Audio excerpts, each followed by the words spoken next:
Oh, I should probably do the TikTok stuff so I don't lose streaks.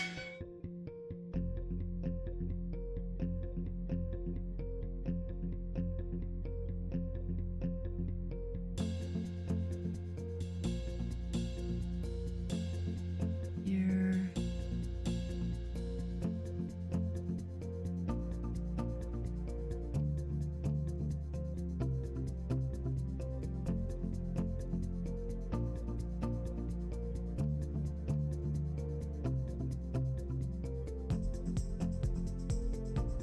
Next.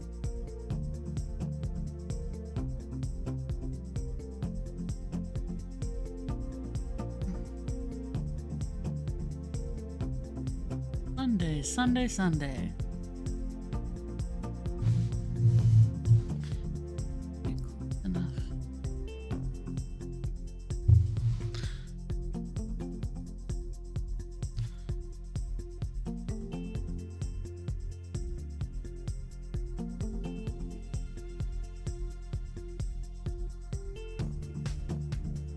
We were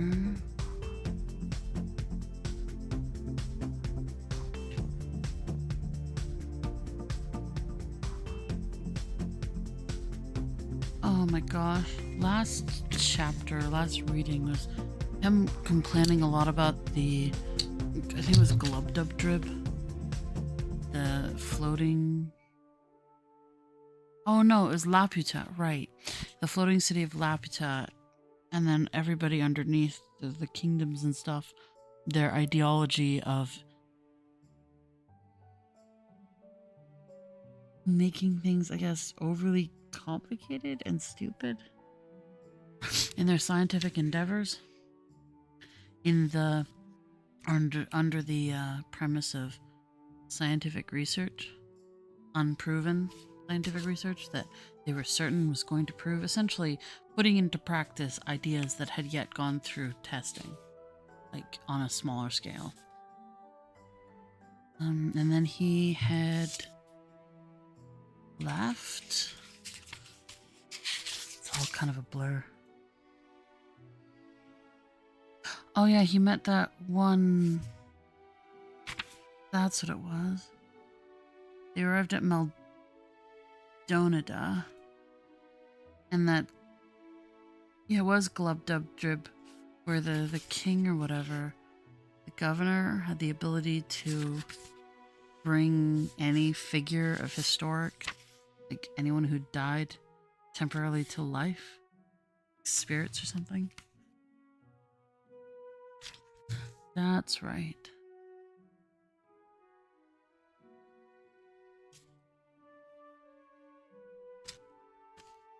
I'll wait until ads finish, which is in like 2 minutes. For anyone, again, just catching up with the stream, we're reading Gulliver's Travels, nearing the end part of the book. He visits the mythical lands of Laputa, Glubdubdrib, and Japan. I don't remember. I vaguely recall there being like horses, talking horses or something.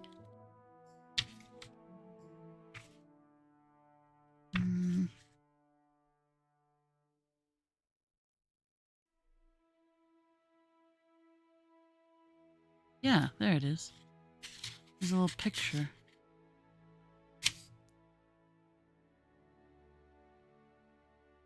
Horses.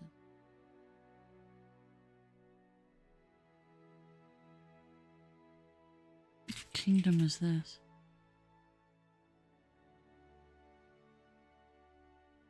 Was the Island of Unknown.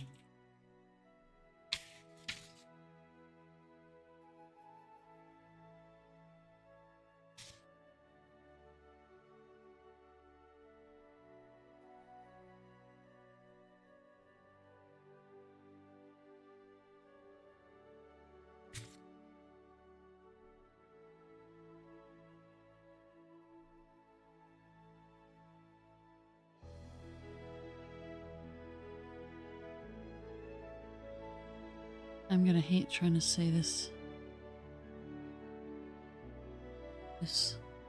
race or language or whatever.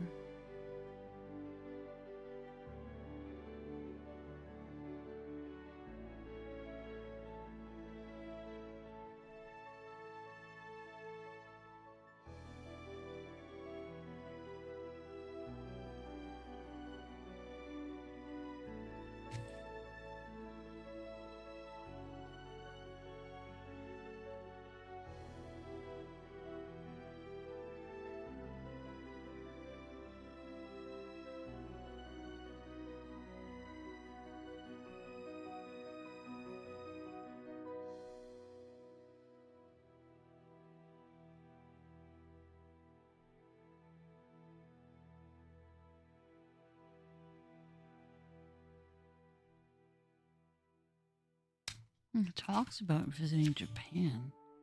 So, a voyage to the country of Hu Hui Huihims. I'm gonna hate that. Oh, stream? Yeah, okay. Let's start this. So we were in Glub Dub Drib. Okay, a further account. So chapter 8. Chapter 8. A further account of Glub Dub Drib, ancient and modern history corrected. Having a desire to see those ancients who were most renowned for wit and learning, I set apart one day on purpose. Proposed that Homer and Aristotle might appear at the head of all their commentators. But these were so numerous that some hundreds were forced to attend in the court and outward rooms of the palace. I knew and could distinguish those two heroes at first sight, not only from the crowd, but from each other. Homer was the comelier person of the two, walked very erect for one of his age, and his eyes were the most quick and piercing I'd ever beheld. Aristotle stooped much and made use of a staff. His visage was meager, his hair lank and thin, and his voice hollow. I soon discovered that both of them were perfect strangers to the rest of the company, and had never seen or heard of them before. And I had a whisper from a ghost, who shall be nameless, that these commentators always kept in the most distant quarters from their principals in the lower world, through a consciousness of shame and guilt, because they had so horribly misinterpreted the meaning of those authors to posterity. I introduced Didymus and I'm gonna butcher all these names, and Eustathius to Homer, and prevailed on him to treat. Oh no, pages. Please, pages, turn. Treat them better than perhaps they deserved. He, part of the H in this was not printed in the book, for he soon found they wanted a genius to enter into the spirit of a poet. But Aristotle was out of all patience with the account I gave him of Scotus and Ramus, and I presented them to him, and he asked them whether the rest of the tribe were as great dunces as themselves. I then desired the governor to call upon Descartes, and Gassendi, with whom I prevailed to explain their systems to Aristotle. This great philosopher freely acknowledged his own mistakes in natural philosophy, because he proceeded in many things upon conjuncture, as all men must do, and he found that Gassendi, who had made the doctrine of Epicurus as palatable as he could, and the vortices of Descartes were equally to be exploded. He predicted the same fate to attraction, whereof the present learned are such zealots to asserters. He said that new systems of nature were but new fashions which would vary in every age, and even those who pretended to demonstrate them from mathematical principles would flourish but a short period of time, and would be out of vogue when that was determined. I spent 5 days in conversing with many others of the ancient learned. I saw most of the first Roman emperors. I prevailed on the governor to call up Heliogabalus. Heliogabalus's cooks to dress us at dinner, but they could not show us as much of their skill for want of materials. A helot of Agesilaus made us a dish of Spartan broth, but I was not able to get down a second spoonful. 2 gentlemen who conducted me to the island were pressed by their private affairs to return in 3 days, which I employed in seeing some of the modern dead, who had made the greatest figure for 200 or 300 years past in our own and other countries of Europe. And having been always a great admirer of old illustrious families, I desired the governor would call upon a dozen or 2 of kings with their ancestors in order for 8 or 9 generations. But my disappointment was grievous and unexpected, for instead of a long train with royal diadems, I saw in one family 2 fiddlers, 3 spruce courtiers, and an Italian prelate. In another, a barber, an abbot, and 2 cardinals. I have too great a veneration for crowned heads to dwell any longer on so nice a subject. But as to counts, marquises, dukes, earls, and the like, I was not so scrupulous. And I confess it was not without some pleasure that I found myself able to trace the particular factors by which certain families are distinguished up to their originals. I could plainly discover, hence, whence one family derives a long chin, while a second had abounded with knaves for 2 generations, and fools for 2 more, while a third happened to be crack-brained, and a fourth to be sharpers. Whence it came, why, what Polydore Virgil said of a certain great house, nec vir fortis, nec femina casta, how cruelty, falsehood, and cowardice grew to be characteristics by which certain families are distinguished as much as by their coat of arms. What? It booted me from the stream. What? No, but I had the your stream up so I could check on chat, and I glanced down and it had booted me from it. It had a little thing saying click to watch, and I'm like, anyways, I will now resume once I have this phone somewhere where I can see movement out of the corner of my eye. How cruelty, falsehood, and cowardice grew to be characteristics by which certain families are distinguished as much as by their coat of arms. Neither could I wonder at all this when I saw such an interruption of lineages by pages, lackeys, valets, coachmen, gamesters, fiddlers, players, captains, and pickpockets. I was chiefly disgusted with modern history, for having strictly examined all the persons of great name in the courts of princes for 100 years past, I found how the world had been misled by writers to ascribe the greatest exploits in war to cowards, the wisest counsel to fools, sincerity to flatterers, Roman virtue to betrayers of their country, piety to atheists, truth to informers. How much innocent and excellent persons had been condemned to death or banishment by the practicing of great ministers upon the corruption of judges and the malice of factions. How many villains had been exalted to the highest places of trust, power, dignity, and profit. How great a share in the motions and events of courts, councils, and senates might be challenged by parasites and buffoons. How low an opinion I had of human wisdom and integrity when I was truly informed of all the springs and motives of great enterprises and revolutions in the world, and of the contemptible accidents to which they owed their success. Savage. Here I discovered the roguery and ignorance of those who pretend to write anecdotes or secret history, who send so many kings to their graves with a cup of poison, will repeat the discourse between a prince and a chief minister where no witnesses was by, unlock the thoughts and cabinets of ambassadors and secretaries of state, and have the perpetual misfortune to be mistaken. Here I discovered the true causes of many great events that have surprised the world. A general confessed in my presence that he got a victory purely by the force of cowardice and ill conduct, and an admiral that for want of proper intelligence, he beat the enemy, to whom he intended to betray the fleet. 3 kings protested to me that in their whole reigns they never did once prefer any person of merit, unless by mistake or treachery of some minister in whom they confided. Neither would they do it if they were to live again. And they showed with great strength of reason that the royal throne could not be supported without corruption, because that positive, confident, restive temper which virtue infused into a man was a perpetual clog to public business. Oof. I had the curiosity to inquire in a particular manner by what method great members had procured to themselves high titles of honor and prodigious estates, and I confined my inquiry to a very modern period, however, without grading upon present times, because I would be sure to give no offense even to foreigners, for I hope the reader need not be told that I do not in the least intend my own country in what I say upon this occasion. A great number of persons concerned were called up, and, upon a very slight examination, discovered such a scene of infamy that I cannot reflect upon it without some seriousness.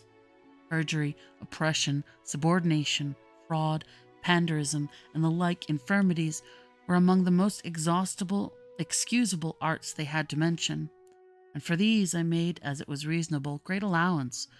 But when some confessed they owed their greatness and wealth to debauchery, others to the betraying of their country or their prince, some to poisoning, more to the perverting of justice in order to destroy the innocent.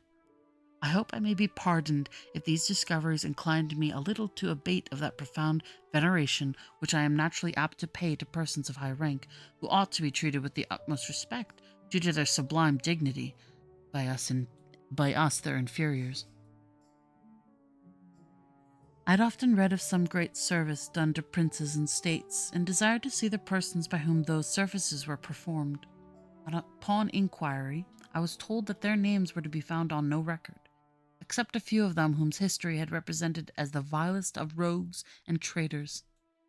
As to the rest, I had never once heard of them. They all appeared with dejected looks and in the meanest habit, most of them telling me they had died in poverty and disgrace, and the rest on a scaffold or a gibbet. Among others, there was one person whose case appeared a little singular. He had a youth about 18 years old standing by his side. He told me he had for many years been commander of a ship, and in the sea fight at Actium had the good fortune to break through the enemy's great line of battle, sink 3 of their capital ships, and take a 4th, which was the sole cause of Antony's flight, and of the victory that ensued. That the youth standing by him, his only son, was killed in the action. He added that upon the confidence of some merit, the war being at an end, he went to Rome, and solicited at the court of Augustus to be preferred to a greater ship whose commander had been killed. But without any regard of his pretensions, it was given to a boy who had never seen the sea, the son of a libertina who waited on one of the emperor's mistresses. Returning back to his own vessel, he was charged with neglect of duty, and the ship given to a favorite page of Publicola, the vice-admiral, whereupon he retired to a poor farm at a great distance from Rome, and there ended his life. I was so curious to know the truth of this story that I desired Agrippa might be called, who was admiral in that fight. He appeared and confirmed the whole account, but with much more advantage to the captain, whose modesty was extenuated or concealed a great part of his merit. I was surprised to find corruption grown so high and so quick in that empire by the force of luxury so lately introduced, which made me less wonder at many parallel cases in other countries where vices of all kinds have reigned so much longer, and where the whole praise as well as pillage has been engrossed by the chief commander, who perhaps had the what? Did I skip a spot? Which made me less wonder at as many parallel cases in other countries, where vices of all kinds have reigned so much longer, and where the whole praise, as well as pillage, has been engrossed by the chief commander, who perhaps had the least title to either. Okay. As every person called up made exactly the same appearance he had done in the world, it gave me melancholy reflections to observe how much the race of humankind was degenerated among us within these 100 years past. How disease, under all its consequences and denominations, had altered every lineament of English countenance, shortened the size of bodies, unbraced the nerves, relaxed the sinews and muscles, introduced a sallow complexion, and rendered the flesh loose and rancid. I descended so low as to desire that some English yeomen of this old stamp might be summoned to appear. Hello, Shiny. We're just listening to Gulliver diss on humanity and history. First post, woo! Oh, so famous for the simplicity of their manners, diet, and dress, for justice in their dealings, for the true spirit of liberty, for their valor and love of their country. Neither could I be wholly unmoved after comparing the living with the dead, when I considered how all these pure native virtues were prostituted for a piece of money by their grandchildren, who, in selling their votes and managing at elections, have acquired every vice and corruption that can possibly be learned in a court.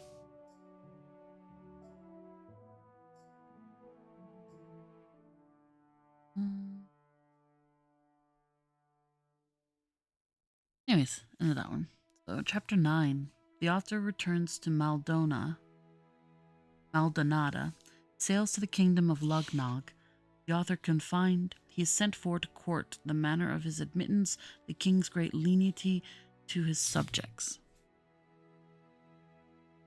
The day of our departure being come, I took leave of His Highness the Governor of Glubbdubdrib and returned with my 2 companions to Maldonada, where after a fortnight's waiting, a ship was ready to sail for Lugnog. The 2 gentlemen and some others were so generous and kind as to furnish me with provisions and see me on board. I was a month on this voyage. We had one violent storm and were under a necessity of steering westward to get into the trade wind, which holds for about 60 leagues. On the 21st of April, 1708, we sailed into the river of Clemegnig, which is a seaport town at the southeast point of Lugnog. We cast anchor within a league of the town and made a signal for a pilot. 2 of them came on board in less than half an hour, by whom we were guided between certain shoals and rocks which are very dangerous in this passage, to a large basin where a fleet may ride in safety within a cable's length of the town wall. Some of our sailors, either out of treachery or inadvertence, had informed the pilots that I was a stranger and a great traveler, whereof these gave notice to a custom-house officer, by whom I was examined very strictly upon my landing. This officer spoke to me in the language of Balnibarbi, which, by the force of much commerce, is generally understood in that town, especially by seamen and those employed in the customs. I gave him a short account of some particulars, and made my story as plausible and consistent as I could. But I thought it necessary to disguise my country and call myself a Hollander, because my intentions were for Japan. Yeah, seaman, yeah. Because my intentions were for Japan, and I knew that Dutch were the only Europeans permitted to enter into that kingdom. Interesting. I didn't know that. Huh. 16 or 15. Let's go. Nice. I therefore told the officer that having been shipwrecked on the coast of Balnibarbi and cast on a rock, I was received up into Laputa, or the Flying Island, of which he had often heard, and was now endeavoring to get to Japan, whence I might find convenience of returning to my own country. The officer said I must be confirmed till he could receive orders from court, which he would write immediately, and hoped to receive an answer in a fortnight. I was carried to a convenient lodging, with a sentry placed at the door. However, I had the liberty of a large garden, and was treated with humanity enough, being maintained at all time by the king's charge. I was visited by several persons, chiefly out of curiosity, because it was reported that I came from countries very remote, of which they had never heard.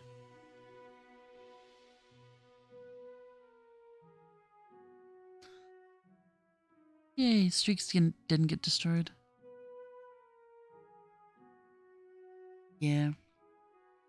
I hired a young man who came into the same ship to be an interpreter. He was a native of Lugnog, but had lived some years at Maldonada, and was a perfect master of both languages. By his assistance, I was able to hold a conversation with those who came to visit me. But this consisted only of their questions and my answers. The dispatch came from court about the time we expected. It contained a warrant for conducting me and my retinue to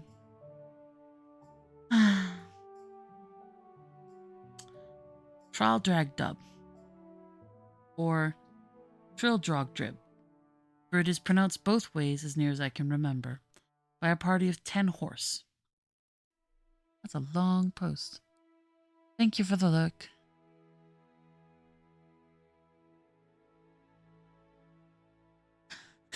All my retinue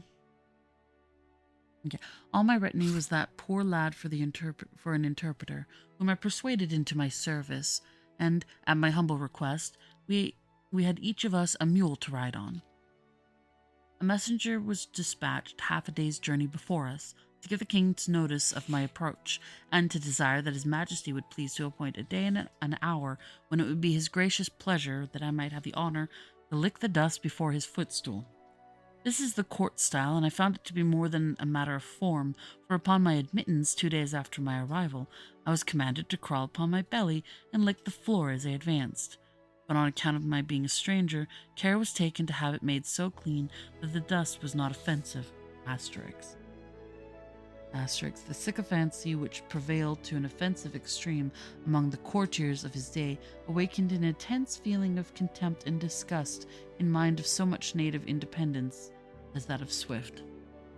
Okay, turning to story. However, this was a particular grace not allowed to any but persons of the highest rank when they desired an admittance. Nay, sometimes the floor is strewed with dust on purpose, and the person to be admitted happens to have powerful enemies at court. And I have seen a great lord with his mouth so crammed that when he had crept to the proper distance from the throne, he was not able to speak a word. Neither is there any remedy, because it is capital for those who receive an audience to spit or wipe their mouths in his majesty's presence. There is indeed another custom which I cannot altogether approve of, when the king has a mind to put any of his nobles to death in a gentle, indulgent manner. He commands the floor to be strewed with a certain brown powder of a deadly composition, which, being licked up, infallibly kills him in 24 hours. But in justice to this prince's great clemency, and the care he had of his subjects' lives, wherein were much to be wished that the monarchs of Europe would imitate him, it must be mentioned for his honor that strict orders are given to have the infected parts of the floor well washed after every such execution, which, if his domestics neglect, they are in danger of incurring his royal displeasure. I myself heard him give directions that one of his pages should be whipped, whose turn it was to give notice about washing the floor after an execution, but maliciously had it omitted, by which neglect a young lord of great hopes, coming to an audience, had unfortunately poisoned, although the king at that time had no design against his life. But this good prince was so gracious as to forgive the poor page his whipping, upon promise that he would do so no more without special orders. To return from this discretion, when I had crept to within 4 yards of the throne, I raised myself gently upon my knees, and then striking my forehead 7 times against the ground, I pronounced the following words as they had been taught to me the night before.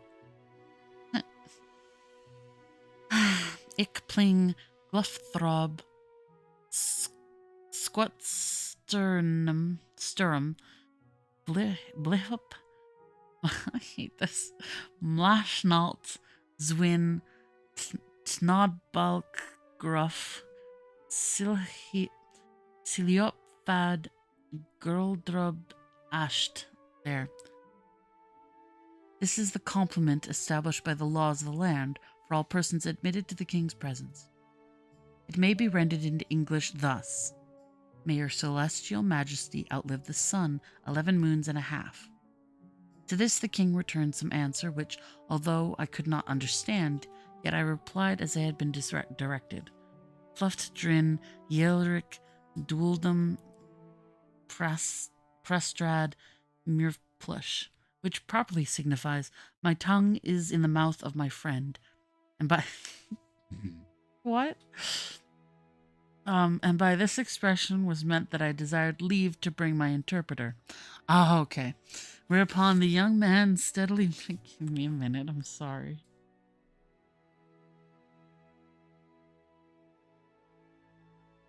You need to drink water.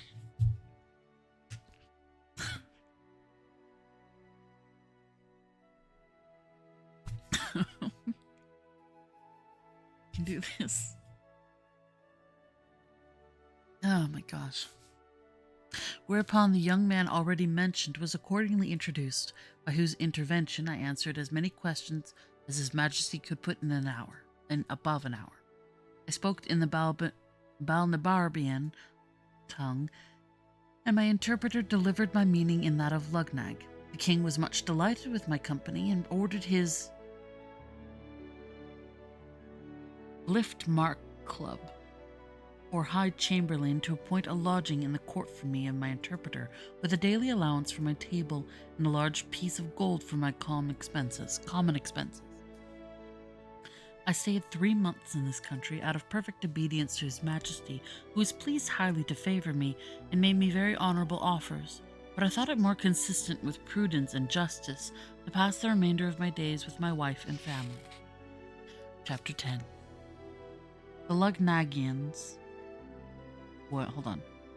Yeah, the Lugnagians commended a particular description of the Struldbrugs, with many conversations between the author and some eminent persons upon that subject. The Lugnagians are a polite and generous people, and although they are not without some share of that pride which is peculiar to all eastern countries, yet they show themselves courteous to strangers, especially such as countenanced by the court. I had many acquaintances among persons of the best fashion, and being always attended by my interpreter, the conversation we had was not disagreeable. One day, in much good company, I was asked by a person of quality whether I had seen any of their Struldbrugs or immortals. I said I had not, and desired he would explain to me what he meant by such an appellation applied to a mortal creature. He told me that sometimes, though very rarely, a child happened to be born in a family with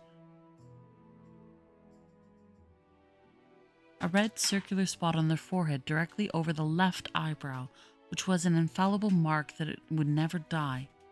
The spot, as he described it, was about the compass of a silver threepence, but in the course of time grew larger and changed its color. For at 12 years old it became green, so continued till 5 and 20, then turned to a deep blue. At 5 and 48 it grew coal black and as large as an English shilling, but never admitted any farther alterations. He said these births were so rare that he did not believe there could be about 1100 Struldbrugs of both sexes in the whole kingdom, of which he computed about 50 in the metropolis, and among the rest a young girl born about 3 years ago. That these productions were not peculiar to any family, but a mere effect of chance, and the children of the Struldbrugs themselves were equally mortal with the rest of the people. I freely own myself to have been struck with inexpressible delight upon hearing this account, and the person who gave it to me happened to understand the Baldnabarbian language, which I spoke very well. I could not forbear breaking out into expressions perhaps a little too extravagant. I cried out, as if in rapture, "Happy nation, where every child has at least a chance of being immortal! Happy people, who enjoy so many living examples of ancient virtue, and have masters ready to instruct them in their wisdom of all former ages! But happiest beyond all comparison are those excellent Struldbrugs, who, being both exempt from that universal calamity of human nature, have their minds free and disengaged without the weight and depression of spirits caused by the continual apprehension of death." I discovered my admiration that I had not observed any of these illustrious persons at court, the black spot on the forehead being so remarkable a distinction that I could not have easily overlooked it, and it was impossible that His Majesty, a most judicious prince, should not provide himself with a good number of such wise and able counselors. Yet perhaps the virtue of those reverend sages were too strict for the corrupt and libertine manners of a court, and we often find by experience that young men are too opinionative and volatile to be guided by the sober dictates of their seniors. However, since the king was pleased to allow me access to his royal person, I was resolved upon the first occasion to deliver my opinion to him on this matter freely and at large, by the help of my interpreter, and whether he would please to take my advice or not. Yet in one thing I was determined, that His Majesty, having frequently offered me establishment in this country, I would with great thankfulness accept the favor, and pass my life here in the conversations of these superior beings, the Struldbrugs, if they would please to admit me. The gentleman to whom I had addressed my discourse, because, as I have already observed, he spoke the language of Baldnabarbi, said to me with a sort of smile which usually arises from pity of the ignorant, that he was glad on any occasion to keep me among them, and desired my permission to explain to the company what I had said. He did so, and they talked together for a long time in their own language, whereof I understood not a syllable, neither could I observe by their countenances what impression my discourse had made on them. After a short silence, the same person told me that his friends and mine, so he thought fit to express himself, were very much pleased with the judicious remarks I had made of the great happiness and advantage of immortal life, and that they were desirous to know, in a particular manner, what scheme of living I should have formed to myself if it had fallen to my lot to have been born a Struldbrug. I answered it was easy to be eloquent on so copious and delightful a subject, especially to me, who had been often apt to amuse myself with visions of what I would do if I were a king, a general, or a great lord. And upon this very case, I had frequently run over the whole system of how I should employ myself, and pass the time if I were sure to live forever.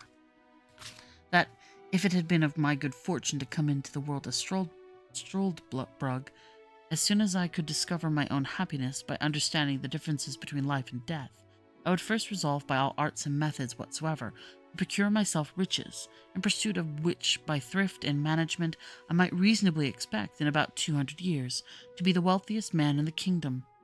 In the second place, I would from my earliest youth apply myself to the study of arts and sciences, by which I should arrive in time to excel all others in learning. Lastly, I would carefully record every action and event of consequence that happened in the public, impartially draw the characters of several successions of princes and great ministers of state, with my own observations on every point. I would exactly set down the several changes in customs, language, fashions of dress, diet, and diversions, by which all acquirements I should be a living treasury of knowledge and wisdom, and certainly become the oracle of the nation. I would never marry after 60, but live in a hospitable manner, yet still on the saving side.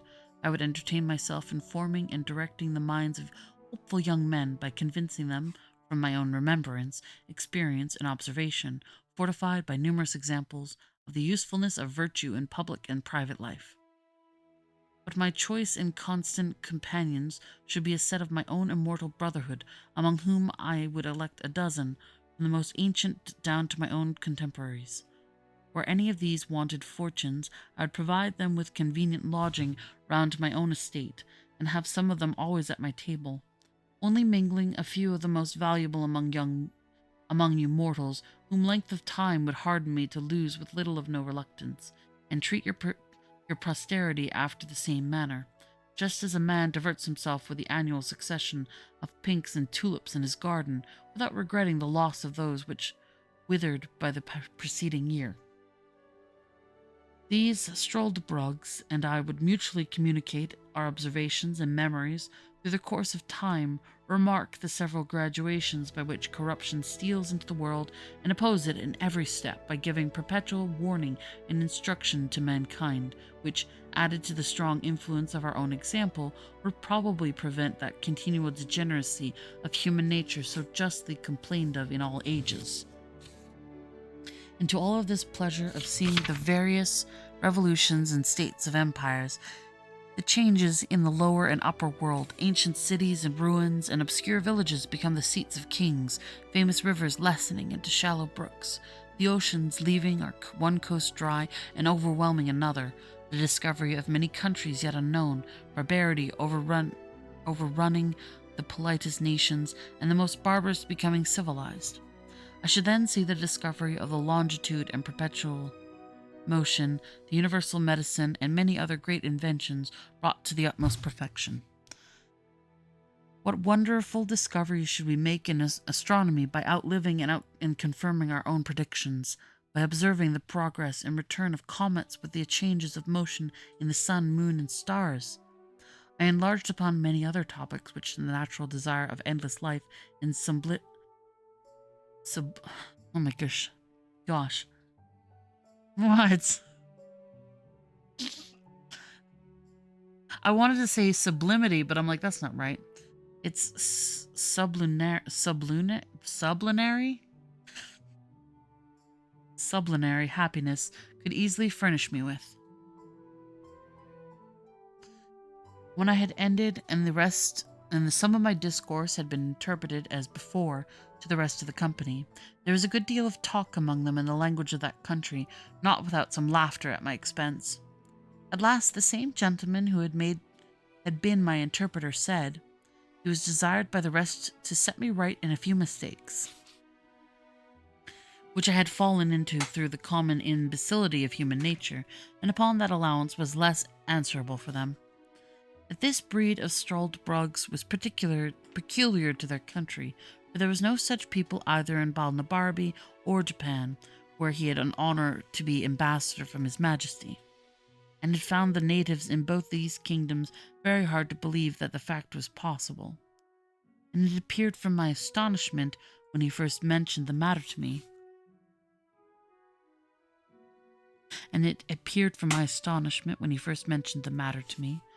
That I received it as a thing wholly new and scarcely to be credited.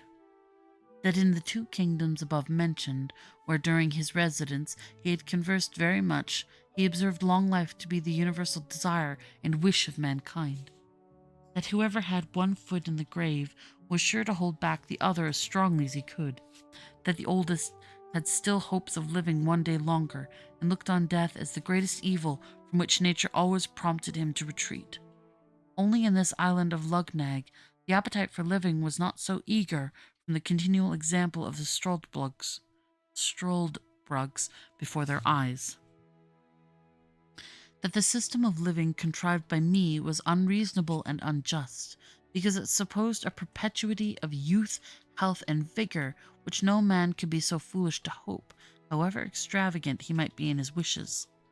That the question, therefore, was not whether a man would choose to always be in the prime of youth, attended with prosperity and health, but how he would pass a perpetual life, under all the usual disadvantages which old age brings along with it. For although few men will avow their desire of being immortal upon such hard conditions, yet in the two kingdoms before mentioned, of Balnabarbi and Japan, he observed that every man desired to put off death some time longer, let it approach ever so late, and he rarely heard of any man who died willingly, except he were incited by the extremity of grief or torture. And he appealed to me whether in those countries I had traveled, as well as my own, I had not observed the same general disposition. After this preface, he gave me a particular account of the Struldbrugs among them. He said they commonly acted like mortals till about 30 years old, after which, by degrees, they grew melancholy and dejected, increasing in both till they came to 80. This he learned from their own confession, for otherwise there had not been above 2 or 3 of that species born in an age. They were too few to form a general observation by. When they came to 80 years, which is reckoned the extremity of living in this country, they had not only all the follies and infirmities of other old men, but many more which arose from the dreadful prospect of never dying. They were not only opinionative, peevish, covetous, morose, vain, talkative, but incapable of friendship, and dead to all natural affection, which never descended below their grandchildren. Envy and impotent desires at their prevailing passions. But those objects against which their envy seemed principally directed are the vices of the younger sort, and the deaths of the old. By reflecting on the former, they find themselves cut off from all possibility of pleasure, and whenever they see a funeral, they lament and repine that others are gone to a harbor of rest to which they themselves never can hope to arrive. They have no remembrance of anything but what they lived and observed in their youth and middle age, and even that is very imperfect, and for the truth or particulars of any fact, it is safe to depend on common tradition that upon their best recollections. The least miserable among them appear to be those who turn to dotage and entirely lose their memories. These meet with more pity and assistance because they want many bad qualities that abund in others. If a Struldbrug happened to marry one of his own kind, the marriage is dissolved, of course, by the courtesy of the kingdom as soon as the younger of the two comes to be 80. For the law thinks it a reasonable indulgence that those who are condemned without any fault of their own to a perpetual continuance of the world should not have their misery doubled by the load of a wife. Thanks. As soon as they have completed the term of 80 years, they are looked on as dead in law. Their heirs immediately succeed to their estates. Only a small pittance is reserved for their support, and the poor ones are maintained at a public charge. After that period, they are held incapable of any employment of trust or profit. They cannot purchase lands or take lease, neither are they allowed to be witnessed in any cause, either civil or criminal, nor even for the decisions of meres and bounds. At 90, they lose their teeth and hair. They have at that age no distinction of taste, but eat and drink whatever they can get without relish or appetite. The diseases they were subject to still continue without increasing or diminishing. In talking, they forget the common appellation of things and the names of a person, even of those who are their nearest friends and relations. For the same reason, they never can amuse themselves with reading, because their memory will not serve to carry them from the beginning of a sentence to the end, and by this defect they are deprived of the only entertainment whereof they might otherwise be capable. The language of this country being always upon the flux, the scroll one moment, I need to turn the light on. It is too dark to see now. Oh, yes, please. Hero said that he will turn the light on. It has gotten dark in the room, and it is hard to see these words. So many words. There's light again. I was very much, and also the words are weird. Wow, no.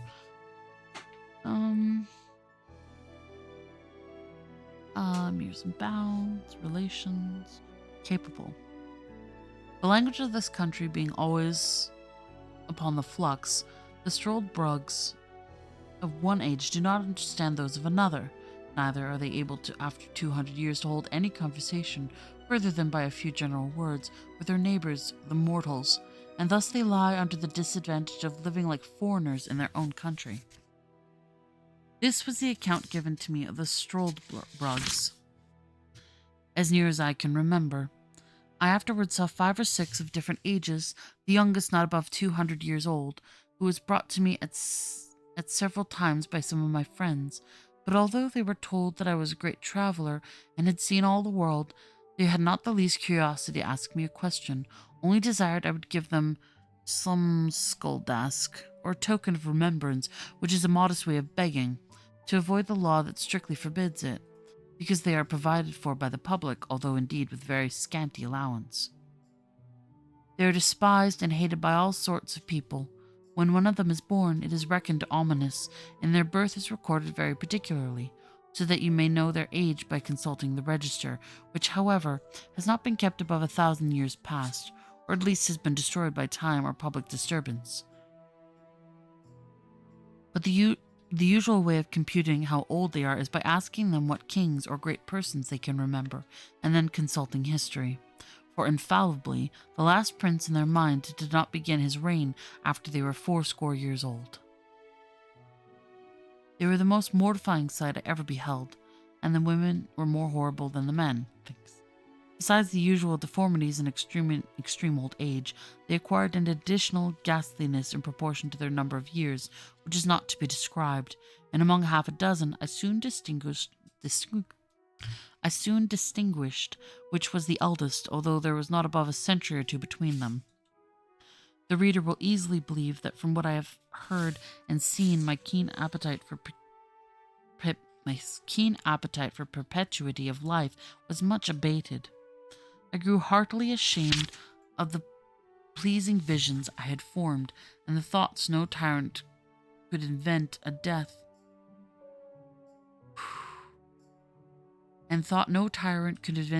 into which I would not run with pleasure from such a life.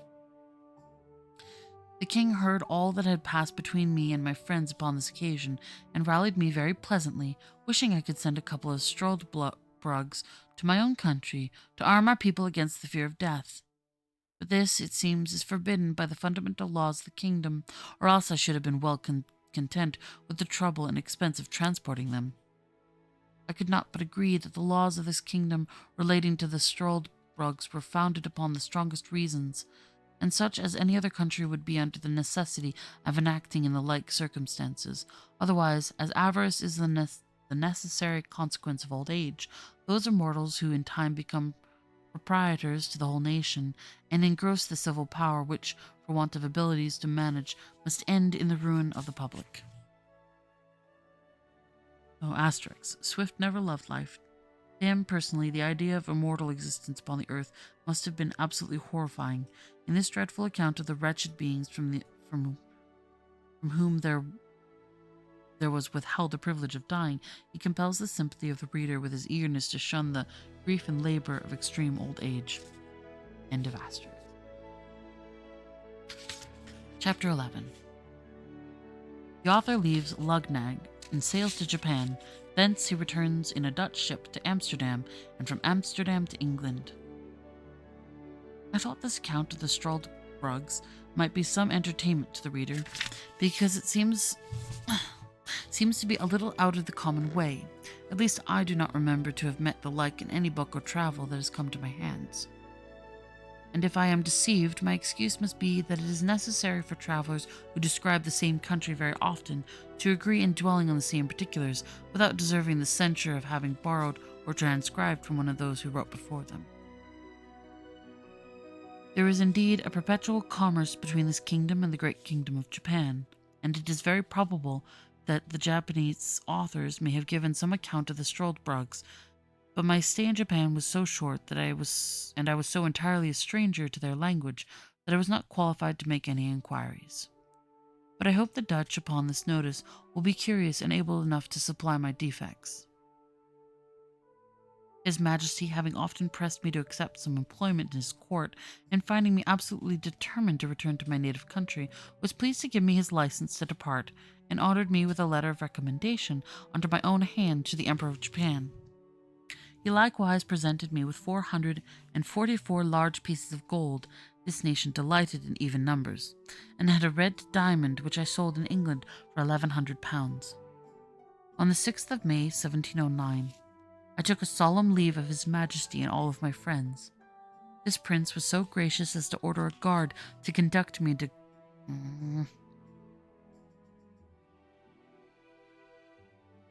Glangwenstald, which is a royal port in the southwest part of the island. In 6 days, I found my vessel ready to carry me to Japan, and spent 15 days in the voyage. We landed at a small port town called Zamochi, situated in the southeastern part of Japan. Here is where I feel like we're going to be seeing a lot of made-up stuff. The town lies on the western point, where there is a narrow strait leading northward into a long arm of the sea, on the northwest part of which Yedo, the metropolis, stands. At landing, I showed the custom house officers my letter from the King of Lugnag to His Imperial Majesty. They knew the seal perfectly well. It was as broad as the palm of my hand. The impression was a king lifting up a lamb beggar from the earth. The magistrates of the town, hearing my letter, received me as a public minister. They provided me with carriages and servants, and bore my charges to Yedo, where I was admitted to an audience and delivered my letter, which was opened with great ceremony and explained to the emperor by an interpreter, who they gave me notice by His Majesty's order that I should signify my request, and whatever it were, it should be granted for the sake of his royal brother of Lugnag. This interpreter was a person employed to transact affairs with the Hollanders. He soon conjectured by my countenance that I was a European, and therefore repeated His Majesty's commands in Low Dutch, which he spoke perfectly well.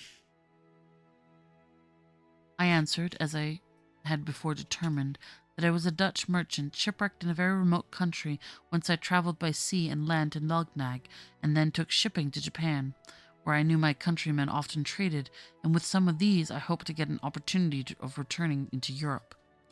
I therefore most humbly entreated his royal favour to give order that I should be conducted in safety to Nangasak.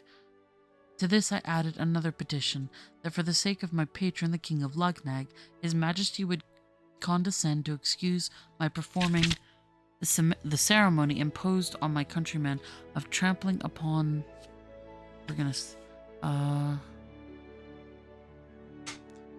I had been thrown into his kingdom by my misfortunes without any intention of trading.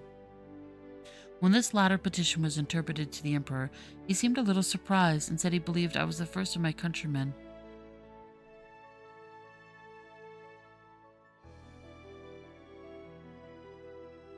Yeah, we're gonna skip some of this.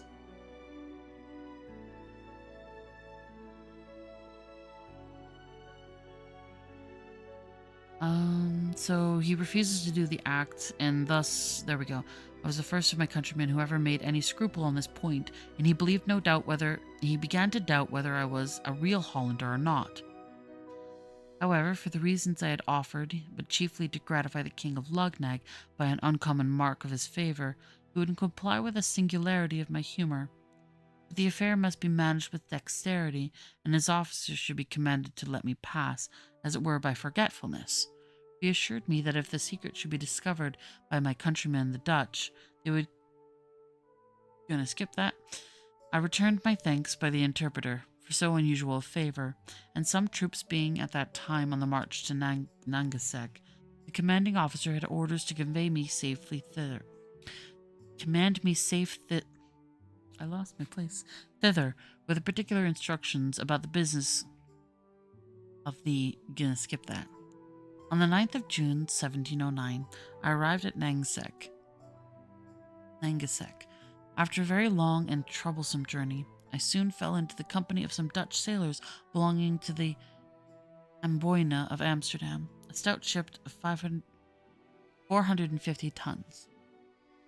I had lived long in Holland, pursuing my studies at Leyden, and I spoke Dutch well.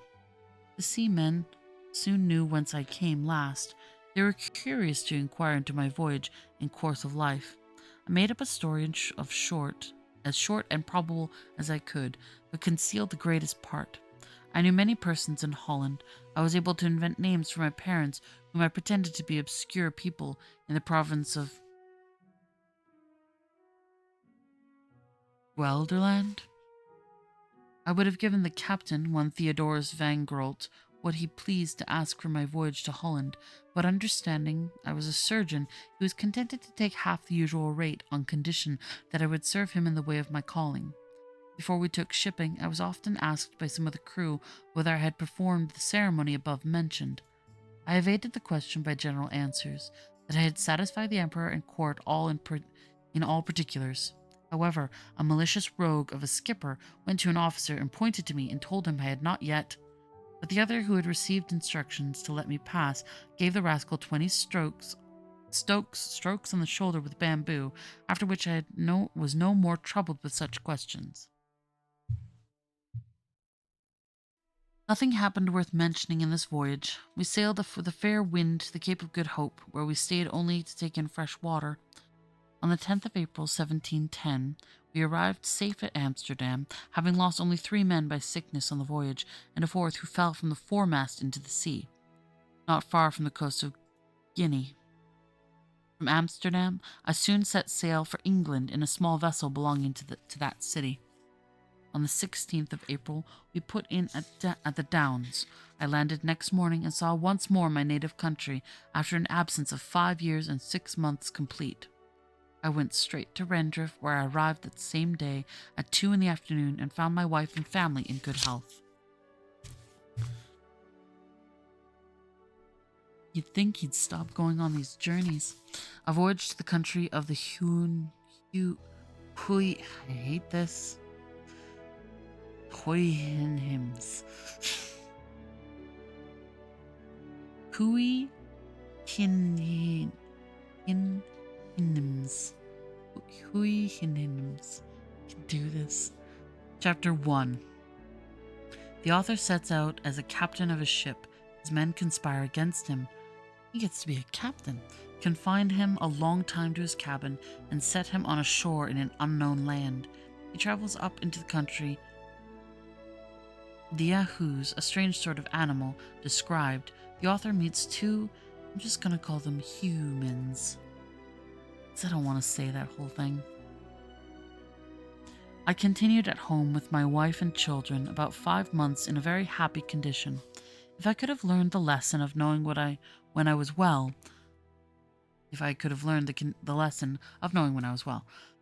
I left my poor wife once more and accepted an advantageous offer made to me.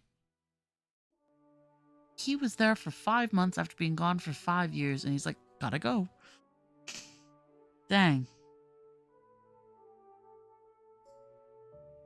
Of the adventure, a stout merchantman of 350 tons, for I understood navigation well, and being grown weary of a surgeon's employment at sea, which, however, I could exercise upon occasion, I took a skilful young man of that calling, one Robert Purefoy, into my ship.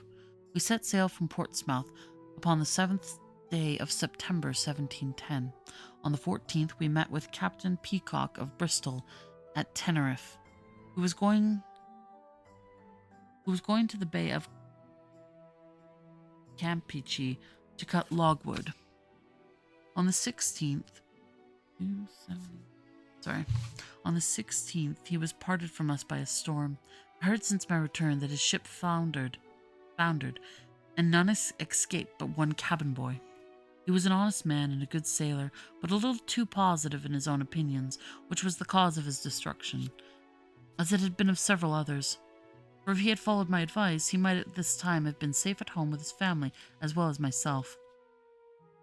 I had several men die in my ship of calentures, so that I was forced to get recruits out of Barbados and the Leeward Islands, where I touched by the direction of the merchants who employed me, which I had soon too much cause to repent, for I found afterwards that most of them had been buccaneers, but the buccaneers were a great association of pirates whose operations were chiefly conducted in the South Atlantic.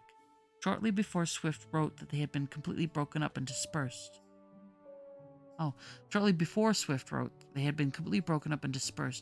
Nothing was therefore more natural than that Gulliver, when refitting in the West Indies, should chance upon some of these unemployed ruffians. We have ads? We have ads. One moment.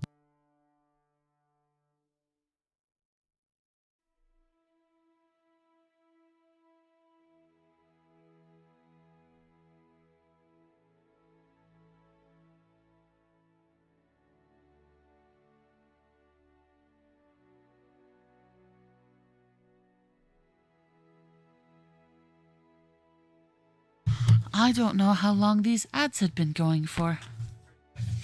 Then, okay.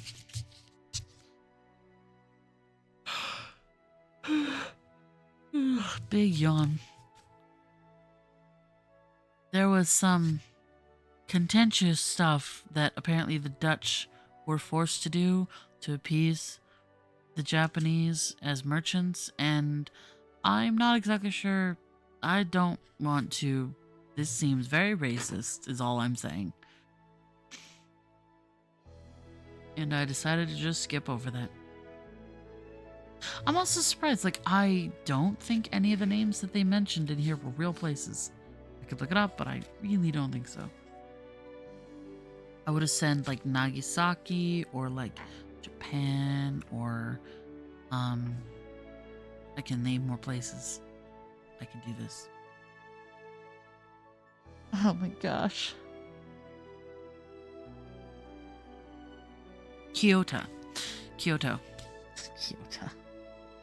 Because Tokyo, Kyoto. Probably at this time, I would assume it would have been Kyoto. Japan would have been the capital. But they didn't name any. He just sort of came up with words. So I guess the 1700s, they didn't have that much trade with Japan. Especially if apparently the Dutch were the only one allowed to trade with them. That one might be accurate. If that was something that prevalent. And that's fascinating. But I don't know. Pardon me, how true that is.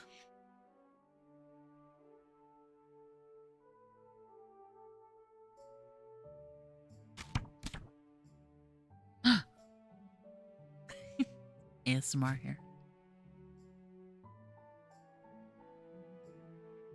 Little index card I've been using as a bookmark.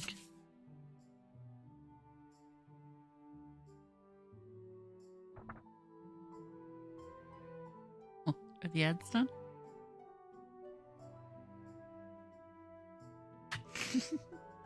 I'll stop making weird noises with my index card.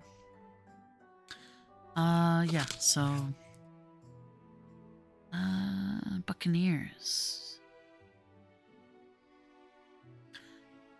I had 50 hands on board, and my orders were that I should trade... with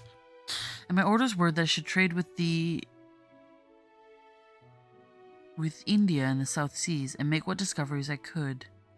These rogues whom I picked up debauched... No, that's not right.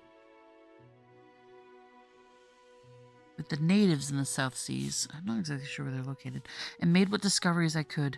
These rogues whom I had picked up debauched my other men, and they all formed a conspiracy to seize the ship and secure me, which they did one morning, rushing into my cabin and binding me hand and foot, threatening to throw me overboard if I offered to stir.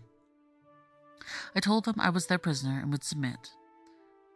This they made me swear to do, and then they unbound me, only fastening one of my legs with a chain near my bed, and placed a sentry at my door with his piece charged, who was commanded to shoot me dead if I attempted my liberty. They sent me down victuals and drink, and took the government of the ship to themselves. Oof. Their design was to turn pirates and plunder the Spaniards, which they could not do till they got more men. But first they resolved to sell the goods in the ship and then go to Madagascar for recruits, several among them having died since my confinement. They sailed many weeks and traded with the natives, but I knew not what course they took, being kept a close prisoner in my cabin and expecting nothing less than to be murdered, as they often threatened me. Upon the 9th day of May, 1711, one James Welch came down to my cabin and said he had orders from the captain to set me ashore. I expostulated with him, but in vain. Neither would he so much as tell me who their new captain was. They forced me into the longboat, letting me put on my best suit of clothes, which were as good as new, and take a small bundle of linen, but no arms except my hanger. And they were so civil as to not search my pockets, into which I conveyed what money I had, with some other little necessities. They rowed about a league, and then set me down on a strand. I desired them to tell me what country it was. They all swore they knew no more than myself, but said that the captain, as they called him, was resolved, after they had sold the landing, to get rid of me in the first place where they could discover land. They pushed off immediately, advising me to make haste, for fear of being overtaken by the tide, and so bade me farewell. Oh, did we have a... we had a bot. Bad bot. In this desolate condition, I advanced forwards, and soon got upon firm ground, where I sat down on a bank to rest myself and consider what I had best do. When I was a little refreshed, I went up into the country, resolving to deliver myself to the first peoples I should meet, and purchase my life from them by some bracelets, glass rings, and other trinkets, which sailors usually provide themselves in those voyages, and whereof I had some. The land was divided by long rows of trees, not regularly planted, but growing naturally. There was plenty of grass and several fields of oats. I walked very circumspectly, for fear of being surprised, or suddenly shot from behind or on either side. I fell into a beaten road, where I saw many tracks of human feet and some of cows, but most of horses. At last I beheld several animals in a field, and one or two of the same kind sitting in trees. Their shapes were very singular and deformed, which a little discomposed me, so that I lay down behind a thicket to observe them better. Some of them coming forward near the place where I lay gave me an opportunity of distinctly marking their form. They climbed high trees as nimbly as a squirrel, for they had strong extended claws before and behind, terminating in sharp points and hooked. They would often spring and bound and leap with prodigious agility. The females were not so large as the males. They had long, lanky, but I guess they had long, lank hair on their heads, but none on their faces. Upon the whole, I never beheld in all my travels so disagreeable an animal, or one against which I naturally conceived so strong an antipathy. So that, thinking I had seen enough, full of contempt and aversion, I got up and pursued the beaten road, hoping it might direct me to the cabin of some native. I had not gone far when I met one of these creatures full in my way and coming up directly to me. The ugly monster, when he saw me, distorted several ways every feature of his visage and stared as at an object he had never seen before. Then, approaching nearer, lifted up his forepaw, whether out of curiosity or mischief, I could not tell. But I drew my hanger and gave him a good blow with the flat side of it, for I durst not strike him with the edge, fearing the inhabitants might be provoked against me if they should come to know that I had killed or maimed one of their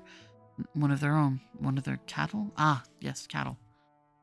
When the beast felt the smart, he drew back and roared so loud that a herd of at least 40 came flocking about me from the next field, howling and making hideous faces. But I ran to the body of a tree and, leaning my back against it, kept them off by waving my hanger.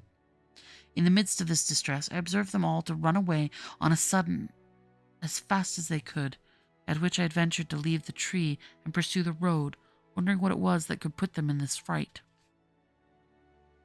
But looking on my left hand, I saw a horse walking softly in the field, which my persecutors, having sooner discovered, was the cause of their flight. The horse startled a little when he came near me, but soon recovering himself, looked full in my face and manifest tokens of wonder. He viewed my hands and feet, walking round me several times. I would have pursued my journey, but he placed himself directly in the way, yet looking with a very mild aspect, never offering the least violence. We stood gazing at each other for some time. At last I took the boldness to reach my hand towards his neck, with the design to stroke it, using the common style and whistle of jockeys when they are going to handle a strange horse. But this animal, seeming to receive my civilities with disdain, shook his head and bent his brows, softly rising up his right foot to remove my hand. Then he neighed 3 or 4 times, but in so different a cadence that I almost began to think he was speaking to himself in some language of his own. When he and I were thus employed, another horse came up, who, applying himself to the first in a very formal manner, they gently struck each other's right hoof before neighing several times by turns and varying the sound, which seemed to be almost articulate. They went some paces off, as if it were to confer together, walking side by side, backwards and forwards, like persons deliberating upon some affair of weight, but often turning their eyes towards me, as it were to watch that I might not escape. I was amazed to see such actions and behavior in brute beasts, and concluded with myself that if the inhabitants of this country were endued with a proportionable degree of reason, they must needs be the wisest people upon earth. This thought gave me so much comfort that I resolved to go forward until I could discover some house or village, or meet with any of the natives, leaving the 2 horses to discourse together as they pleased. The first, who was a dapple gray, observing me to steal off, neighed after me in so expressive a tone that I fancied myself to understand what he meant, whereupon I turned back and came near to him to expect his further commands, but concealing my fear as much as I could, for I began to be in some pain how this adventure might terminate, and the reader will easily believe I did not so much like my present situation. The 2 horses came up close to me, looking with great earnestness upon my face and hands. The grey steed rubbed my hat all round with his right forehoof, and decomposed it so much that I was forced to adjust it better by taking it off and settling it again. Whereas both he and his companion, who was a brown bay, appeared to be much surprised. The latter felt the lapel of my coat, and finding it to hang loose about me, they both looked with new signs of wonder. He stroked my right hand, seeming to admire the softness and color, but he squeezed it so hard between his hoof and his pastern that I was forced to roar, after which they both touched me with all possible tenderness.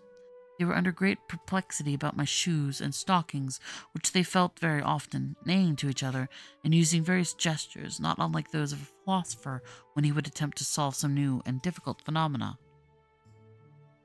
Upon the whole, the behavior of these animals was so orderly and rational, so acute and judicious, that I at last concluded they must needs be magicians who had thus metamorphosed themselves upon some design, and seeing a stranger in the way, resolved to divert themselves with him, or perhaps were really amazed at the sight of a man so very different in habit, feature, and complexion from those who might probably live in so remote a climate. Upon the strength of this reasoning, I ventured to address them in the following manner: Gentlemen, if you be conjurers, as I have good cause to believe, you can understand any language. Therefore, I make bold to let your worships know that I am a poor distressed Englishman, driven by my misfortunes upon your coast, and I entreat one of you to let me ride on his back, and if he were a real horse, to some house or village where I can be relieved. In return for which favor, I will make you a present of this knife and bracelet. Taking them out of my pocket, the two creatures stood silent while I spoke, seeming to listen with great attention, and when I had ended, they neighed frequently towards each other, as if they were engaged in serious conversation. I plainly observed that their language expressed the passions very well, and the words might, with little pains, be resolved into an alphabet more easily than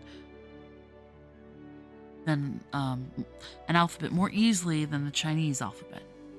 I could frequently distinguish the word Yahoo, which was repeated by each of them several times, and although it was impossible for me to conjecture what it meant, yet while the two horses were busy in conversation, I endeavored to practice this word upon my tongue, and as soon as they were silent, I boldly pronounced Yahoo in a loud voice, imitating at the same time, as near I could, the neighing of a horse, at which they were both visibly surprised. And the Great repeated the same word twice, as if he had meant to teach me the right accent, wherein I spoke after him as well as I could, and found myself perceivably to improve every time, though very far from any degree of perfection. Then the Bey tried me with a second word, much harder to be pronounced, but reducing it to the English orthography, it may be spelt thus: Hu-hin-hin, Hu-hin-hin. Oh, that's why it's said that way. It's a horse name. Okay. I did not succeed in this so well as the former, but after 2 or 3 further trials, I had better fortune. They both appeared amazed at my capacity. After some further discourse, which I then conjectured might relate to me, the two friends took their leaves with the same compliment of striking each other's hoof, and the Grey made me signs that I should walk before him, whereon I thought it prudent to comply. Oh, I missed an asterisk. The word Yahoo.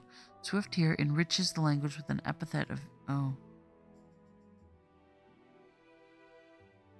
Okay. Skipping that. Wherein I thought it prudent to comply till I could find a better director. When I offered to slacken my pace, he would cry, "Hume, Hume." I guessed his meaning, and gave him to understand as well as I could that I was weary and not able to walk faster, upon which he would stand a while and let me rest. Chapter 2.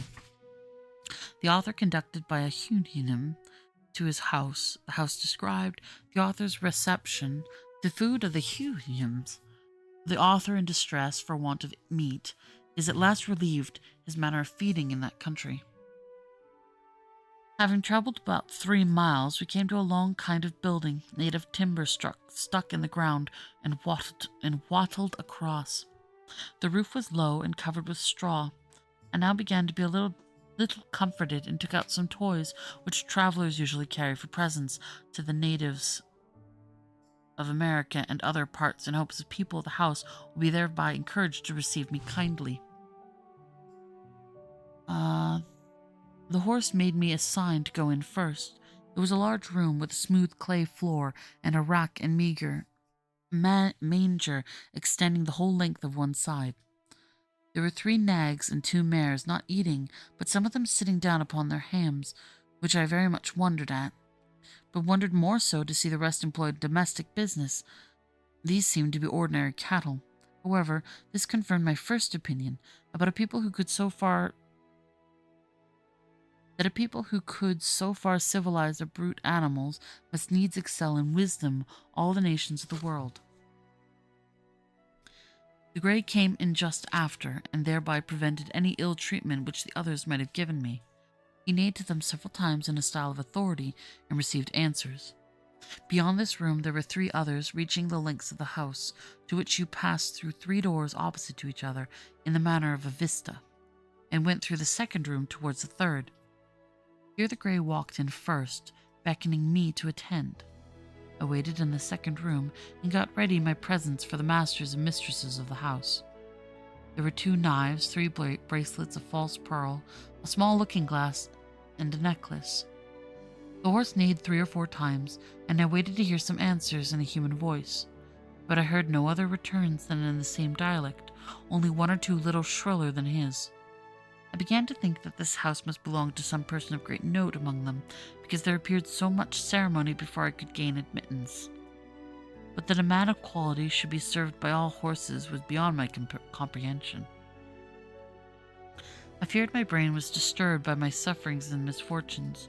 I roused myself and looked about me in the room where I was left alone. This was furnished like the first, only after a more elegant manner. I rubbed my eyes often, but the same objects still occurred. I pinched my arms and sides to waken myself, hoping I might be in a dream. I then absolutely concluded that all these appearances could be nothing else but necromancy and magic.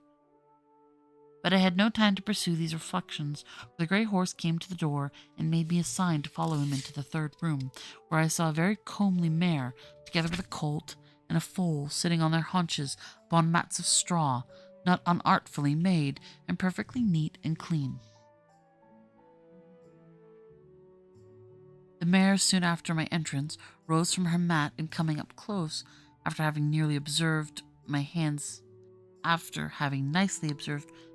and face, gave me the most contemptuous look, and turning to the horse, I heard the word Yahoo often repeated betwixt them, the meaning of which word I could not then comprehend, although it was the first I had learned to pronounce. But I was soon better informed, to my everlasting mortification.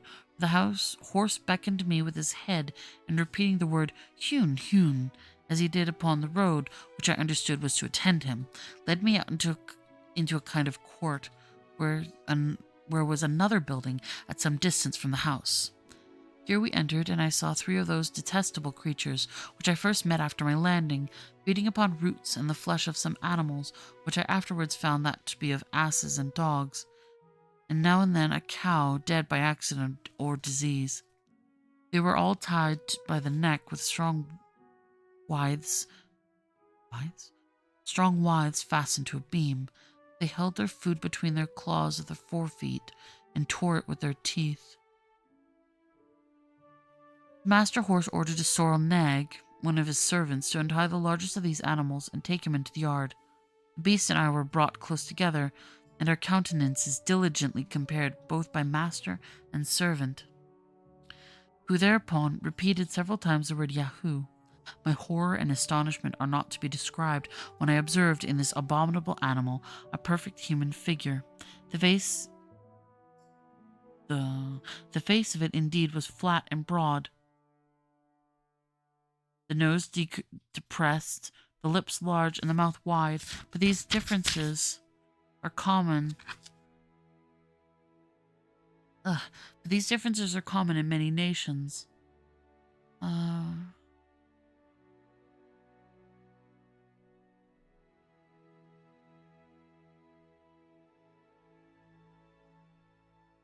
I'm skipping this. The forefeet of the Yahoo differed from my hands in nothing else but the length of the nails and coarseness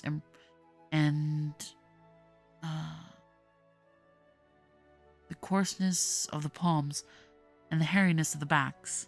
There was the same resemblance between our feet, with the same differences, which I knew very well, though the horse did not, because my shoes and stockings, the same in every part of our bodies, except as to the hairiness and color, which I have already described.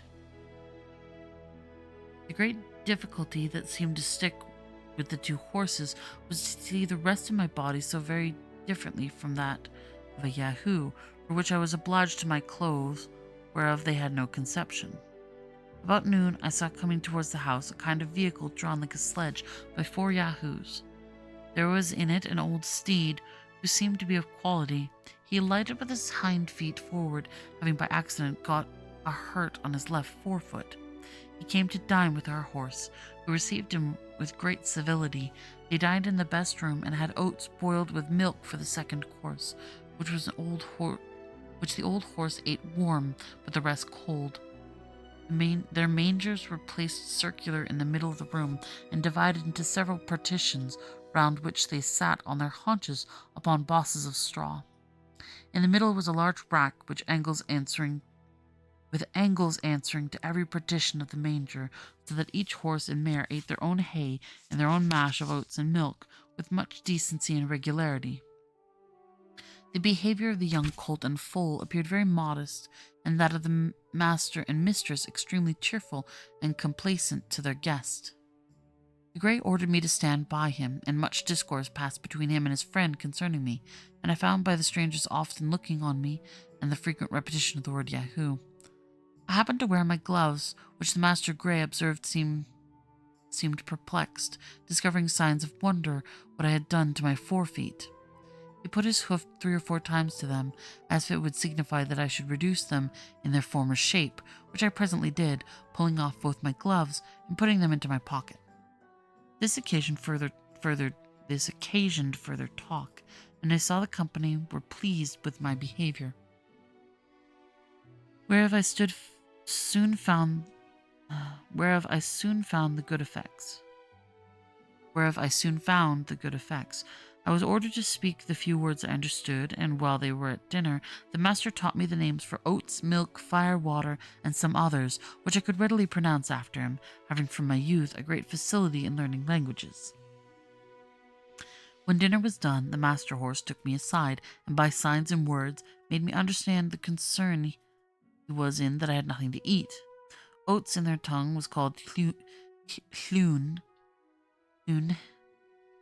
This word I pronounced 2 or 3 times, for although I had refused them at first, yet upon second thoughts, I considered that I could contrive to make of them a kind of bread, which might be sufficient with milk to keep me alive, till I could make my escape to some other country, and to creatures of my own species.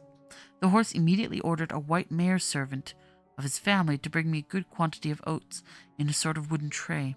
These I heated before the fire as well as I could, and rubbed them till the husks came off, which I made a sift to winnow from the grain. I ground and beat them between 2 stones, and then took water and made them into a paste or cake, which I toasted at the fire and ate warm with milk. It was at first a very insipid diet, though common enough in many parts of Europe, but grew tolerable by time, and having been often reduced to hard fare in my life, this was not the first experiment I had made of how easily nature is satisfied. And I cannot but observe that I never had 1 hour's sickness while I stayed in this island. It is true I sometimes made a shift to catch a rabbit or bird by strings made of Yahoo hairs, and I often gathered wholesome herbs, which I boiled or ate as salads with my bread, and now and then, for a rarity, I made a little butter and drank the whey.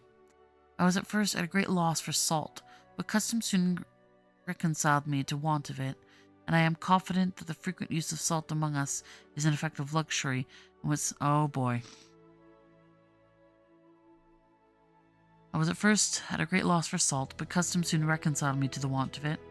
I am confident that the frequent use of salt among us is an effect of luxury, and was first introduced only as a provocative to drink, except where it is necessary for preserving flesh in long voyages, or in places remote from great markets. We observe no animal to be fond of it but men. Swift adopts here a delusion which was general in his day and long after. It is now known that animals are fond of salt, and farmers with any degree of intelligence give effects to this preference in feeding horses and cattle. French were before us in their knowledge of this subject. It was one of the grievances of the pre-revolutionary period in France that the heavy tax on salt prevented cattle from being adequately supplied with an article indispensable to their welfare. Yeah, you can't live without salt. We actually start getting lightheaded and dizzy and pass out and die eventually.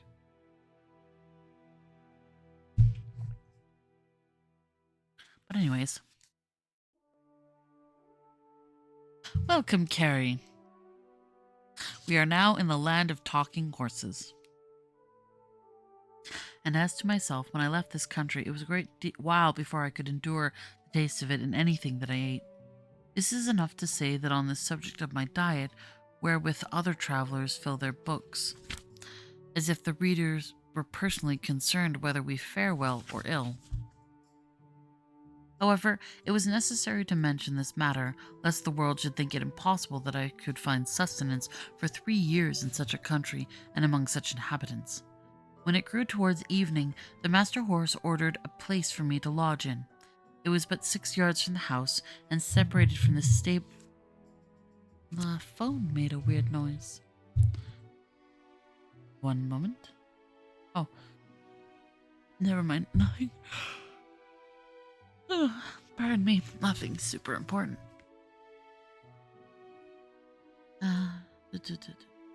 It was but 6 yards from the house, and separated from the stable of the Yahoos. Here I got some straw, and covering myself with my own clothes, slept very sound. But I was in a short time better accommodated, as the reader shall know hereafter, where I come to treat more particularly about my way of living. Chapter 3.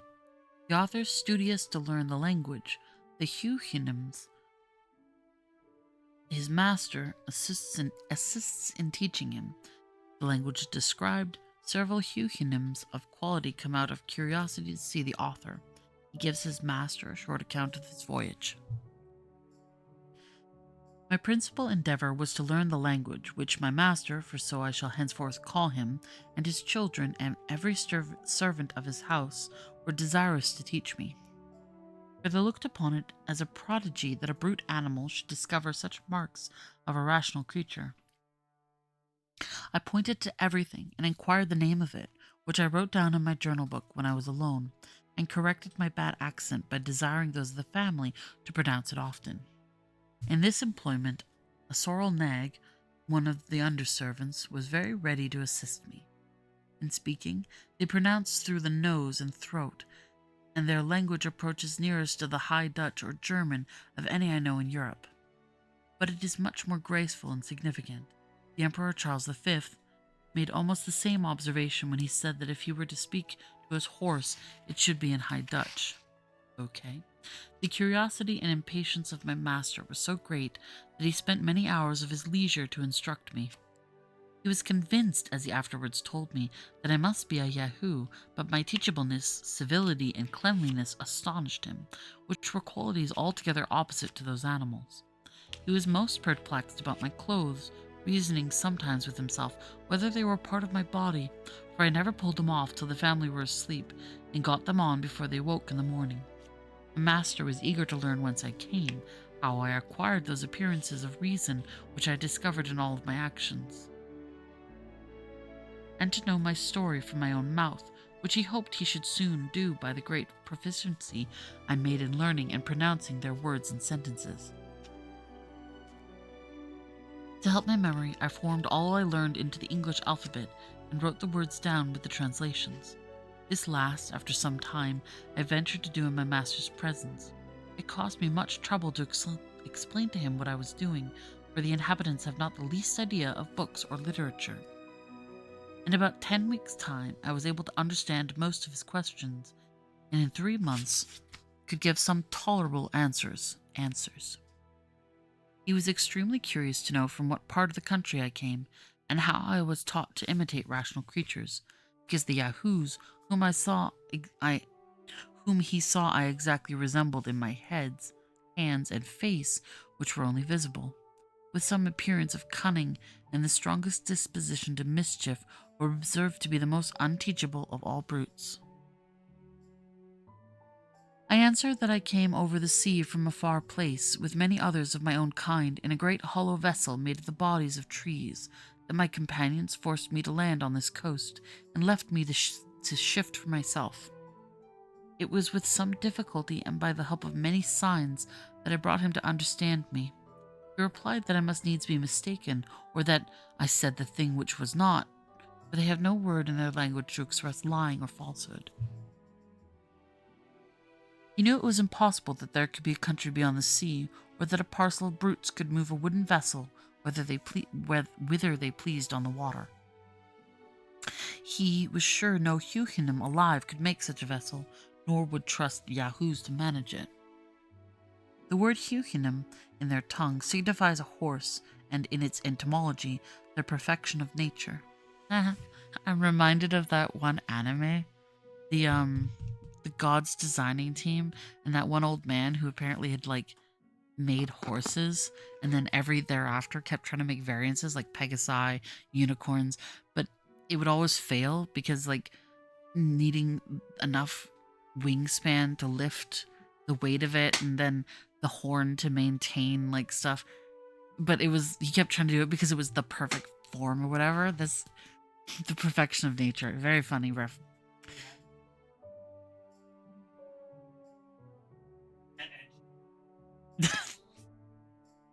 I didn't quite. Yeah, the Pegasus. Oh my gosh, I don't know if anyone heard Hero. Yeah, the Pegasides, in order to keep the wings going, they said that it needed to have a really, really, really fast metabolism because it needed to process food. So it was like flying and pooping constantly. I'm sorry. I don't quite get what the dealio was with the issue with the unicorn horn though, because like we have other animals like antelopes and such and that have horns, so diet to form the horn? Yeah. I guess. How much calcium? But like we have other like hooved animals with horns. And they don't need to, it's not that crazy. I don't know. Maybe it's something specific to the anatomy of a horse. I don't know. I'm not that informed about the perfection of nature, I guess. I told my master that I was at a loss for expression, but would improve as fast as I could, and hoped in a short time I should be able to tell him wonders. He was pleased to direct his own mare, his colt and foal, and the servants of the family to take all opportunities of instructing me, and every day, for 2 or 3 hours, he was at the same pains himself. Several horses and mares of quality in the neighborhood came often to our house upon the report spreading of a wonderful Yahoo that could speak like a Ceequin, and seemed, in his words and actions, to discover some glimmerings of reason. These delighted to converse with me. They put many questions and received such answers as I was able to return. By all these advantages, I made so great a progress that in 5 months from my arrival, I understood whatever was spoken and could express myself tolerably well. The Ceequinims who came to visit my master out of a design of seeing and talking with me could hardly believe me to be a right Yahoo, because my body had a different covering from others of my kind. They were astonished to observe me without the usual hair or skin, except on my head, face, and hands. But I discovered that secret to my master upon an accident which happened about a fortnight before. I have already told the reader that every night when the family were gone to bed, it was my custom to strip and cover myself with my clothes. It happened one morning early that my master sent for me by the sorrel nag who was his valet. When he came, I was fast asleep and my clothes fallen off on one side. I awakened at the noise he made, and observed him to deliver his message in some disorder, after which he went to my master, and in great fright gave him a very confused account of what he had seen. This I presently discovered, for going, as soon as I was dressed, to pay my attendance upon his honor, he asked me the meaning of what his servant had reported, that I was not the same thing when I slept as I appeared to be at other times, according to his valet's report. I had hitherto concealed the secret of my dress in order to distinguish myself as much as possible from that cursed race of Yahoos, but now I found it in vain to do so any longer. Besides, I considered that my clothes and shoes would soon wear out, which already were in a declining condition, and must be supplied by some contrivance from the hides of Yahoos or other brutes, whereby the whole secret would be known. I therefore told my master that in the country whence I came, those of my kind always covered their bodies with the hairs of certain animals prepared by art, as well as for decency, as to avoid the inclements of the air, both hot and cold, of which, as to my own person, I would give him immediate conviction if he pleased to command me, whereupon I first unbuttoned my coat and pulled it off. I did the same with my waistcoat. I drew off my shoes, stockings, and breeches. I set my shirt down to my waist and drew up the bottom, fastening it like a girdle about my middle. My master observed the whole performance with great signs of curiosity and admiration. He took up all of my clothes in his pastern, one piece after another, and examined them diligently. He then stroked my body very gently and looked round me several times, after which he said it was plain I must be a perfect Yahoo, but that I differed very much from the rest of my species in the softness and smoothness of my skin, the shape and shortness of my claws behind and before, the lack of hair, and my affection of walking continually on my two hinder feet. He desired to see no more, and gave me leave to put on my clothes again, for I was shuddering with cold. I expressed my uneasiness at him giving me so often the appellation of Yahoo, an odious animal from which I had so utterly a hatred and contempt. I begged he would forbear applying the word to me, and made the same order of his family and other friends whom he suffered to see me. I requested likewise that the secret of my having false coverings of my body might be known to none but himself, at least as long as my present clothing should last, for as to what the sorrel nag his valet had observed, his honor might command him to conceal it. All this my master very graciously consented to, and thus the secret was kept till my clothes began to wear out, which I was forced to supply by several contrivances that shall hereafter be mentioned. In the meantime, he desired I would go on with my utmost diligence to learn the language, because he was more astonished at my capacity for speech and reason than at the figure of my body, which whether it recovered or not, adding that he waited with some impatience to hear the wonders which I promised to tell him. Thenceforward, he doubled the pains he had been at to instruct me. He brought me into all company and made them treat me with civility, because, as he told them privately, this would put me in good humor and make me more diverting. Every day, when I waited on him, besides the trouble he was at in teaching, he would ask me several questions concerning myself, which I answered as well as I could. And by these means he had already received some general ideas, though very imperfectly. It would be tedious to relate the several steps by which I advanced to a more regular conversation, but the first account I gave of myself in any order and length was to this purpose: that I came from a very far country, as I had already attempted to tell him, with about 50 more of my own species, that we traveled upon the seas in a great hollow vessel made of wood, and larger than his honor's house. I described the ship to him in the best terms I could, and explained by the help of my handkerchief displayed how it was driven forward by the wind, that upon a quarrel among us, I was set on shore on this coast, where I walked forward without knowing whither, till he discovered me from the persecution of those execrable Yahoos. He asked me who made the ship, and how it was possible that the Ceequins of my country would leave it to the management of brutes. My answer was that I durst proceed no further in my relation unless he would give me his word of honor that he would not be offended. He agreed, and I went on by assuring him the ship was made by creatures like myself who, in all the countries I have traveled, as well as my own, were the only governing rational animals, and that upon my arrival hither I was as much astonished to see the Ceequins act like rational beings as he or his friends could be in finding some marks of reason in a creature he was pleased to call a Yahoo, to which I owed my resemblance in every part, but could not account for their degenerate and brutal nature.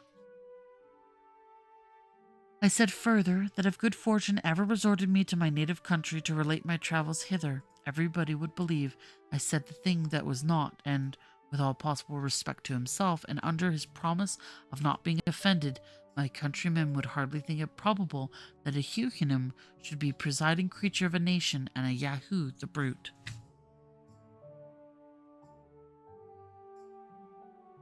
Chapter 4. The Ceequin's notion of truth and falsehood. The author's discourse disapproved by his master. The author gives a more particular account of himself and the accidents of his voyage.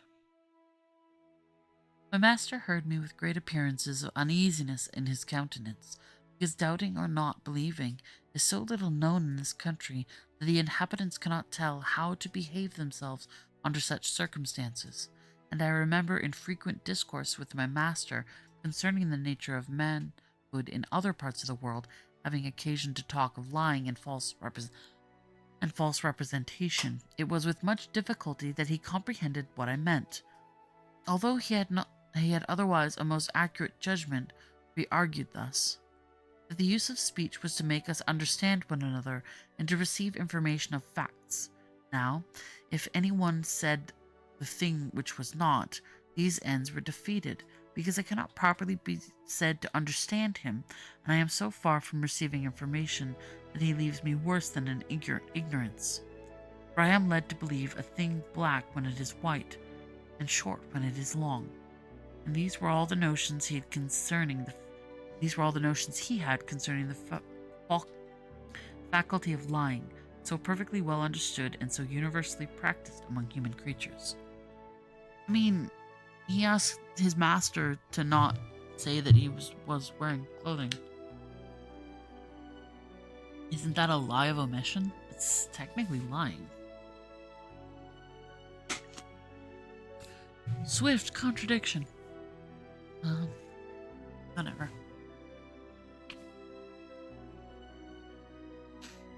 To return from this digression, when I asserted that the Yahoos were the only governing animals in my country, which my master was altogether past his conception, he desired to know whether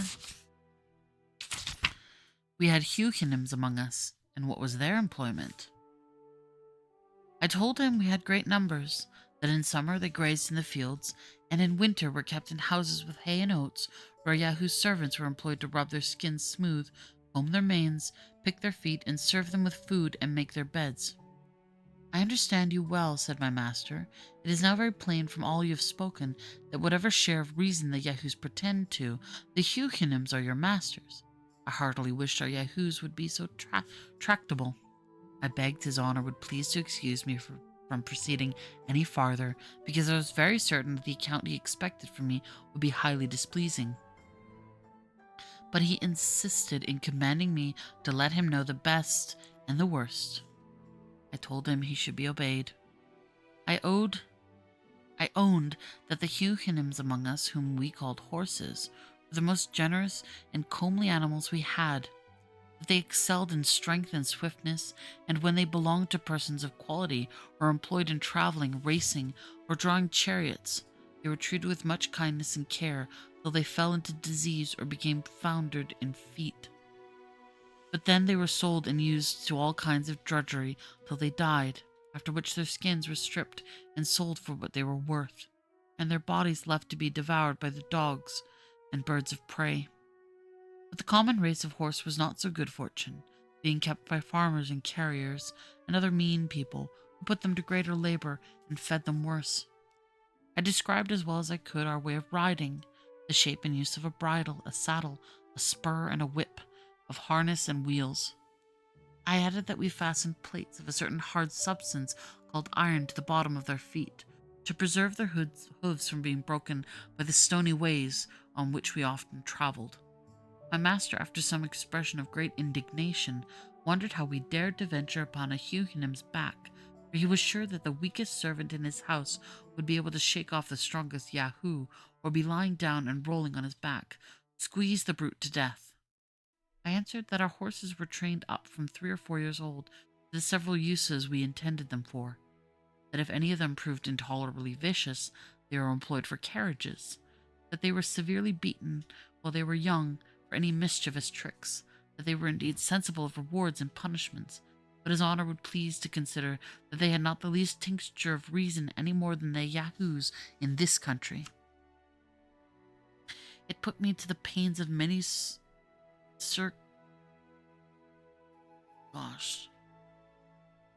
circumlocutions to give my master a right idea of what I spoke, for their language does not abound in variety of words, because their wants and passions are fewer than among us.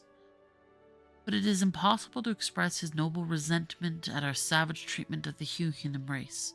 He said, if it were possible there could be any country where our Yahoos alone were endued with reason, They certainly must be the governing animal, because reason in time will always prevail against brutal strength.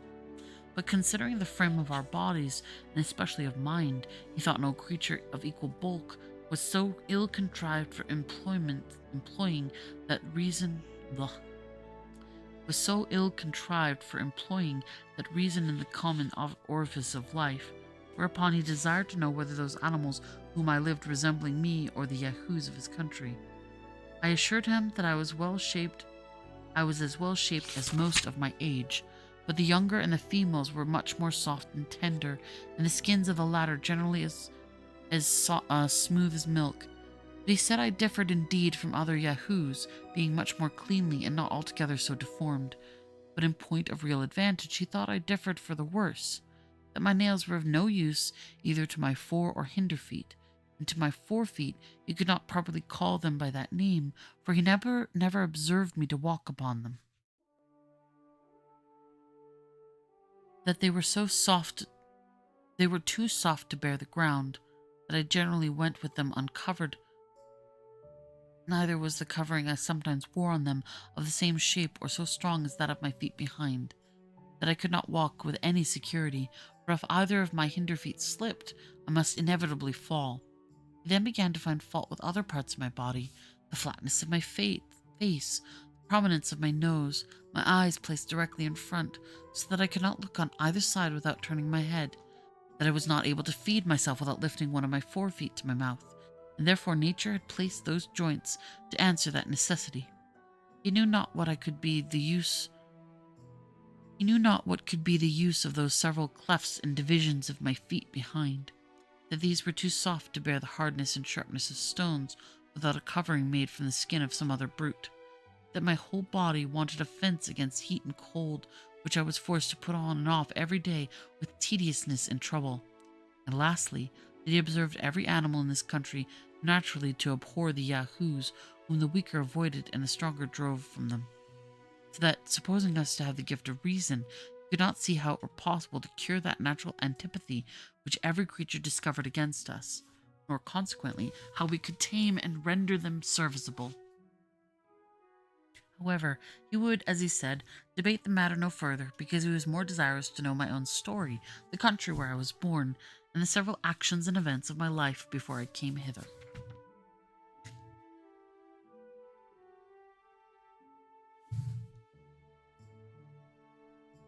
I assured him how extremely desirous I was that he would be satisfied on every point, but I doubted much whether it would be possible for me to explain myself on several subjects whereof his honour could have no conception, because I saw nothing in his country to which I could resemble them.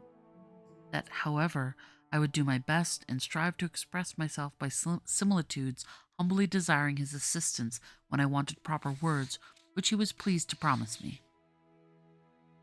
I said my birth was of honest parents, in an island called England, which was remote from this country as many days' journey, and the strongest of his honour's servants could travel in the annual course of the sun.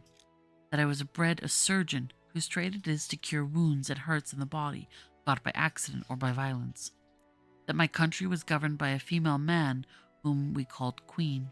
That I left it to get riches, whereby I might maintain myself and family when I should return. That in my last voyage I was commander of the ship, and had about 50 Yahoos under me, many of which died at sea, and I was forced to supply by others picked out from several nations.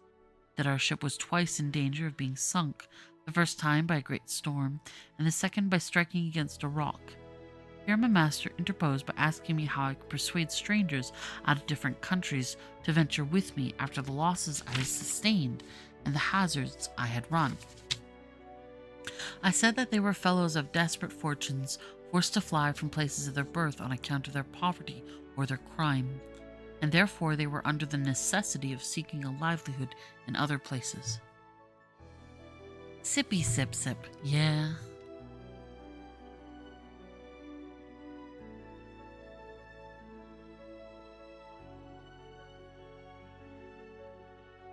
Oh, thank you for that. During this discourse, my master was pleased to interrupt me several times. I had made use of many circumlocutions in describing to him the nature of the several crimes for which most of our crew had been forced to fly their country. This labor took up several days' conversation before he was able to comprehend me. He was wholly at a loss to know what could be of use or necessity of practicing those vices, to clear up which I endeavored to give him some ideas of the desire of power and riches, of the terrible effects of lust, intemperance, malice, and envy.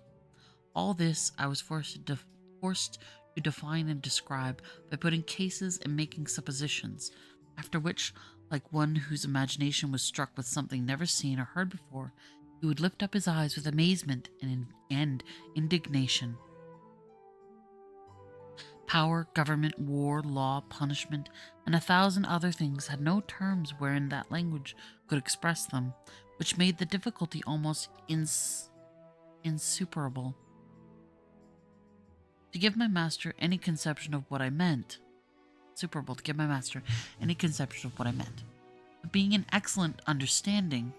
But being of an excellent understanding, much improved by contemplation and converse, he at last arrived at a competent knowledge of what human nature in our parts of the world is capable to perform, and desired I would give him some particular account of that land which we call Europe, but especially of my own country.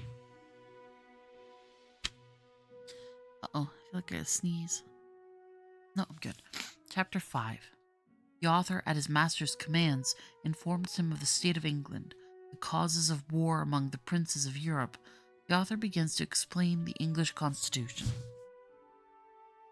The reader may please to observe that the following extracts of many conversations I had with my master contains a summary of the most material points which were discoursed at several times for about 2 years.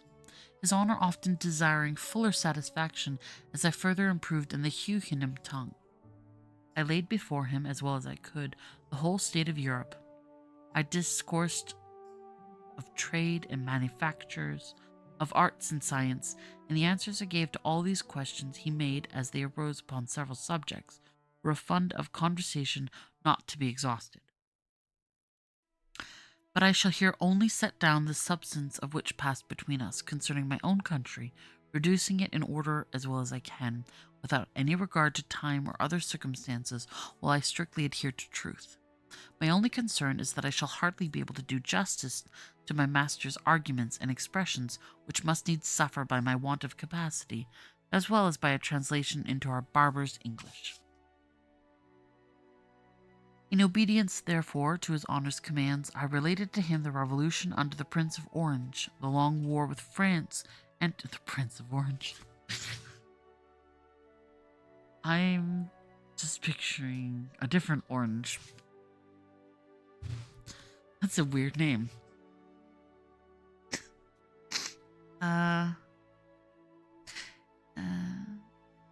Long war with France entered into by the said prince, and renewed by his successor, the present queen, wherein the greatest powers of Christendom were engaged, and which still continued. I computed at his request that about 1,000,000 of Yahoos might have been killed in the whole progress of it, and perhaps 100 or more cities taken, and 5 times as many ships burnt or sunk. He asked me what were the usual causes or motives that made one country go to war with another. I answered they were innumerable, but I should only mention a few of the chief. Sometimes the ambition of princes who never think they have land or people enough to govern. Sometimes the corruption of ministers who engage their masters in a war in order to stifle or divert the clamor of the subjects against the evil administration.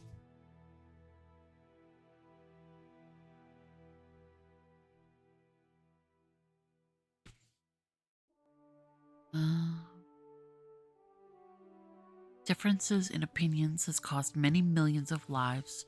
For instance, whether flesh be bread or bread be flesh, whether the juice of a certain berry be blood or wine, whether the whistling be a vice or a virtue, whether it be better to kiss a post or throw it into the fire, what is the best color for a coat, whether black, white, red, or gray, and whether it should be long or short, narrow or wide, dirty or clean, with many more. Neither are any wars so furious and bloody or of so long continuance as those occasioned by differences of opinion, especially if it to be in things indifferent.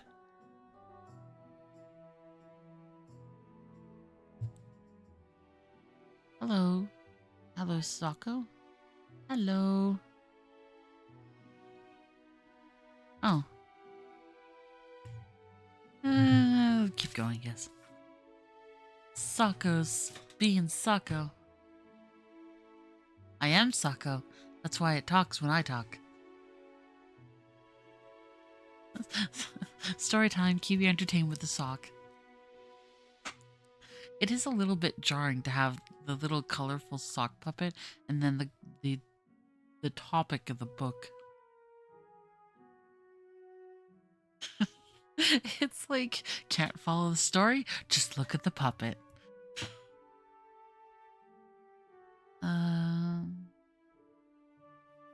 Sometimes the quarrel between two princes is to decide which of them shall dispossess. Darn it. I took too long talking about Sako. I need a more dramatic sock. My sock can be dramatic. It can be an angry sock, but only with Hero's permission.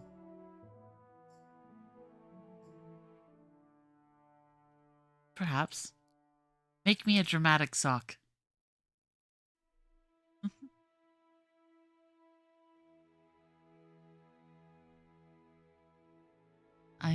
Sorry, it takes a little while to engage dramatic mode.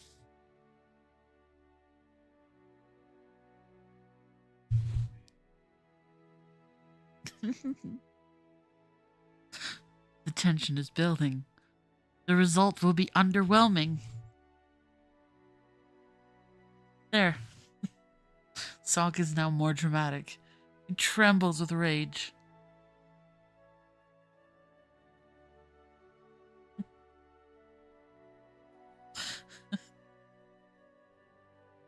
Oh no, I can't see my sock anymore. The ads are covering my screen. Can you make my Sako sad? I don't have sad.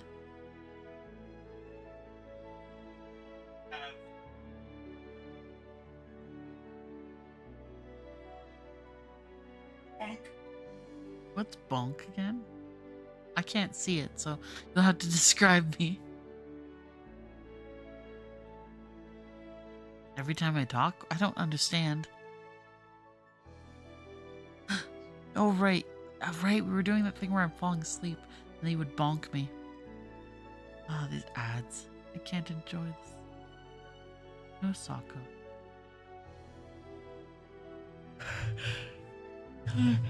Time for sleepy Sako. We're almost to the end of the Gulliver book. And then we'll call it a night at that point, because I really don't want to. I don't really like doing streams half stories. So once this is done, don't think we have much. I think the next on the roster. The next thing on the roster, unless we can find something that's in the public domain, I do have some William Shakespeare, so I could probably move on to that. Not sure whether it's the book I've got has them separated in genre, so like tragedy, comedy, romance, and I'm not sure whether to just flip through the more popular ones or to just stick with the genre. Maybe Hero could be convinced to put a vote up, because there is a lot of them in the book to go through. The next thing option would have been to read some of the other older stories that I have available, like Jules Verne, but that one's kind of risky because I had to skip a bunch of stuff, and I'm doing okay, I think. Right? The silence is not encouraging. What did I mess up? What did I mess up? Nothing? Really? You don't sound... I don't. Why do I doubt you? Because of how you're saying it. He's giggling over there.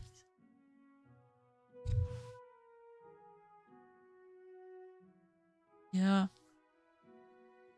I don't want to read. When the ad's going. Ads are ended on my end. You good? Okay.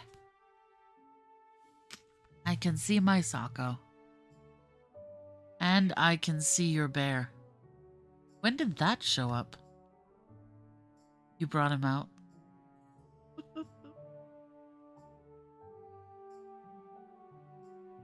Okay. I'll go back to reading. At least if the chatters chat, you can reply to them using the bear. That'd be weird though, because they don't hear your voice. You just type and then you just mime the mouth.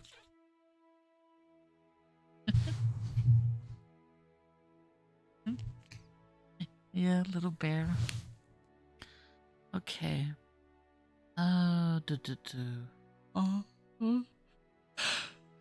Right. The reasons for wars. Sometimes the quarrels between two princes is to decide which of them shall dispossess a third of his dominions. Or neither of them pretend to any right. Sometimes one prince quarrels with another for fear the other should quarrel with him.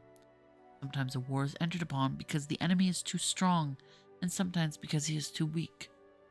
Sometimes our neighbors want things which we have, or have things which we want, and they both fight till they take ours or give ours theirs.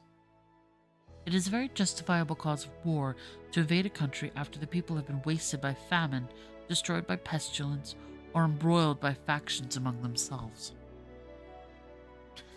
It is justifiable to either to enter into a war against our nearest ally when one of his towns lies convenient for us, or territory or land that would render our dominions round and compact.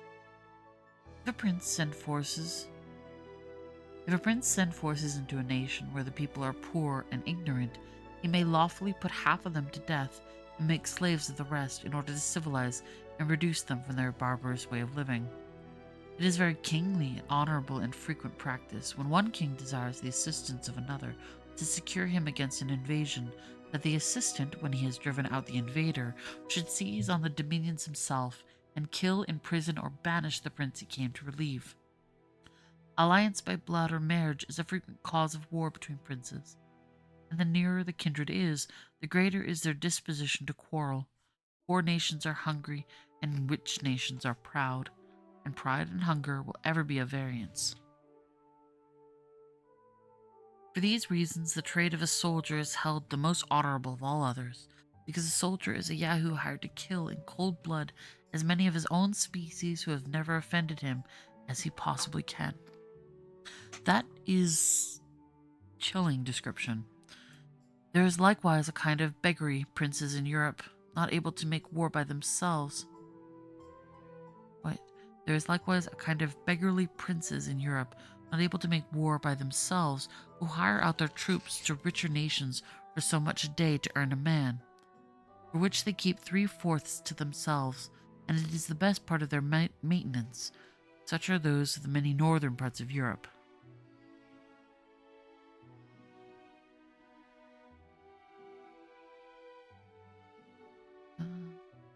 I'm going to skip that asterisk at the bottom. When you have what you have told me, said my master, upon the subject of war, does indeed discover most admirably the effects of that reason you pretend to. However, it is happy that the shame is greater than the danger, and that nature has left you utterly incapable of doing much mischief. For your mouths lying flat with your faces, you can hardly bite each other to any purpose, unless by consent. Then, as to the claws upon your feet, before and behind, they are so short and tender that one of our Yahoos would drive a dozen of yours before him. And therefore, in recounting the numbers of those who have been killed in battle, I cannot but think you have said the thing which is not.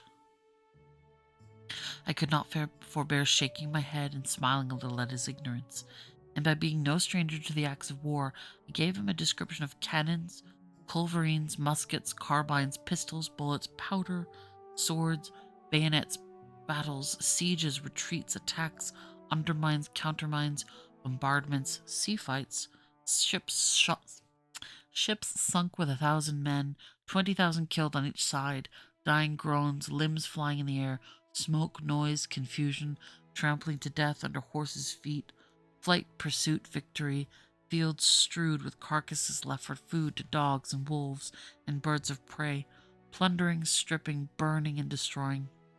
And to set forth the valor of my own dear countrymen, I assured him that I had seen them blow up 100 enemies at once in a siege, as many in a ship, and beheld the dead bodies drop down in pieces from the clouds to the great diversion of all the spectators.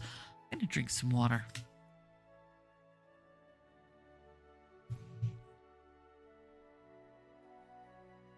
I was going on to more particulars when my master commanded me silence.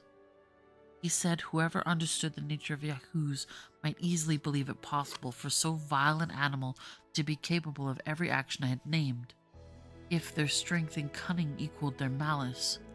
But my discourse had increased his abhorrence of the whole species, so he found it gave him a disturbance in his mind, to which he was wholly a stranger before. He thought his ears, being used to such abominable words, might by degrees admit them with less detestation, that although he hated the Yahoos of this country, yet he no more blamed them for their odious qualities than he did a gnai, bird of prey, for its cruelty, or sharp stone for cutting its hoof. But when a creature pretending to reason could be capable of such enormities, he dreaded lest the corruption of that faculty might be worse than brutality itself. He seemed confident that, instead of reason, we were only possessed of some quality fitted to increase our natural vices, as the reflection from a troubled stream returns the image of an ill-shapen body, not only larger, but more distorted. Huh.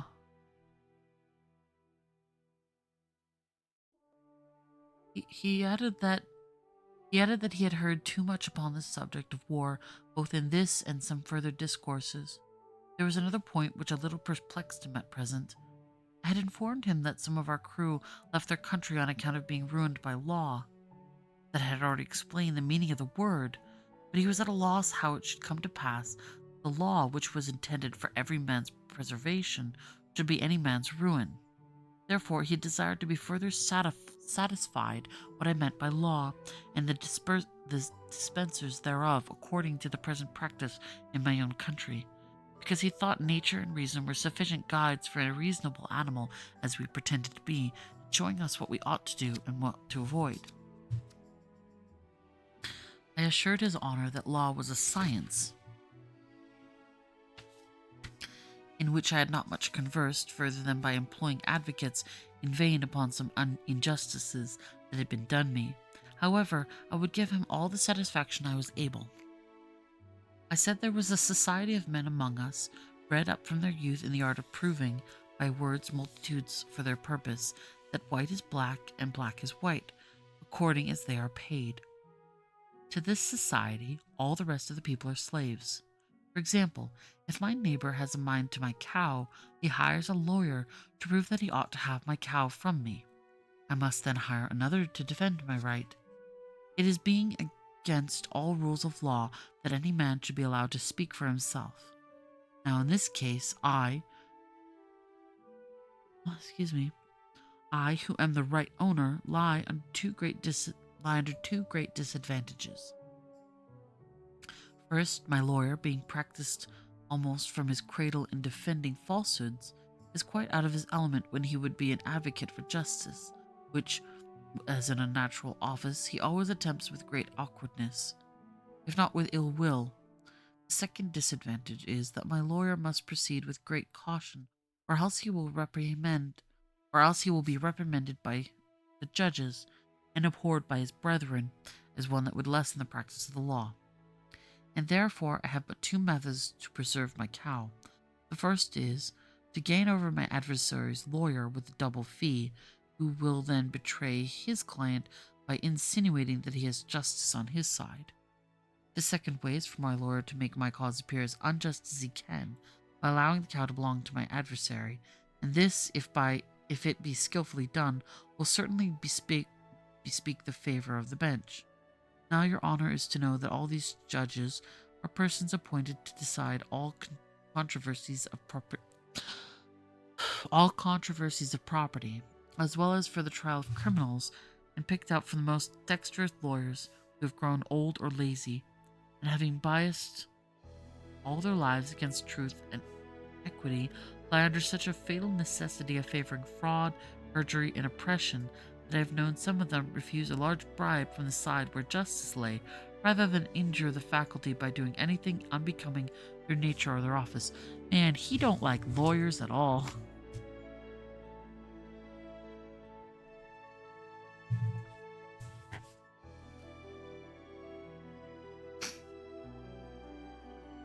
It is a maxim among these lawyers that whatever has been done before may legally be done again, and therefore they take special care to record all the decisions formerly made against common justice and the general reason of mankind.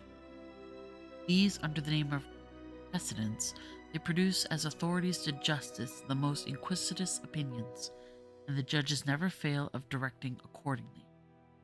In pleading, they studiously avoid entering into the merits of the cause, but are loud, violent, and tedious in dwelling upon all circumstances which are not to the purpose. For instance, in the case already mentioned, they never desire to know what claim or title my adversary has to my cow, but whether the said cow were red or black, her horns long or short, whether the field I grazed her in be round or square, whether she was milked at home or abroad, what diseases she is subject to, and the like.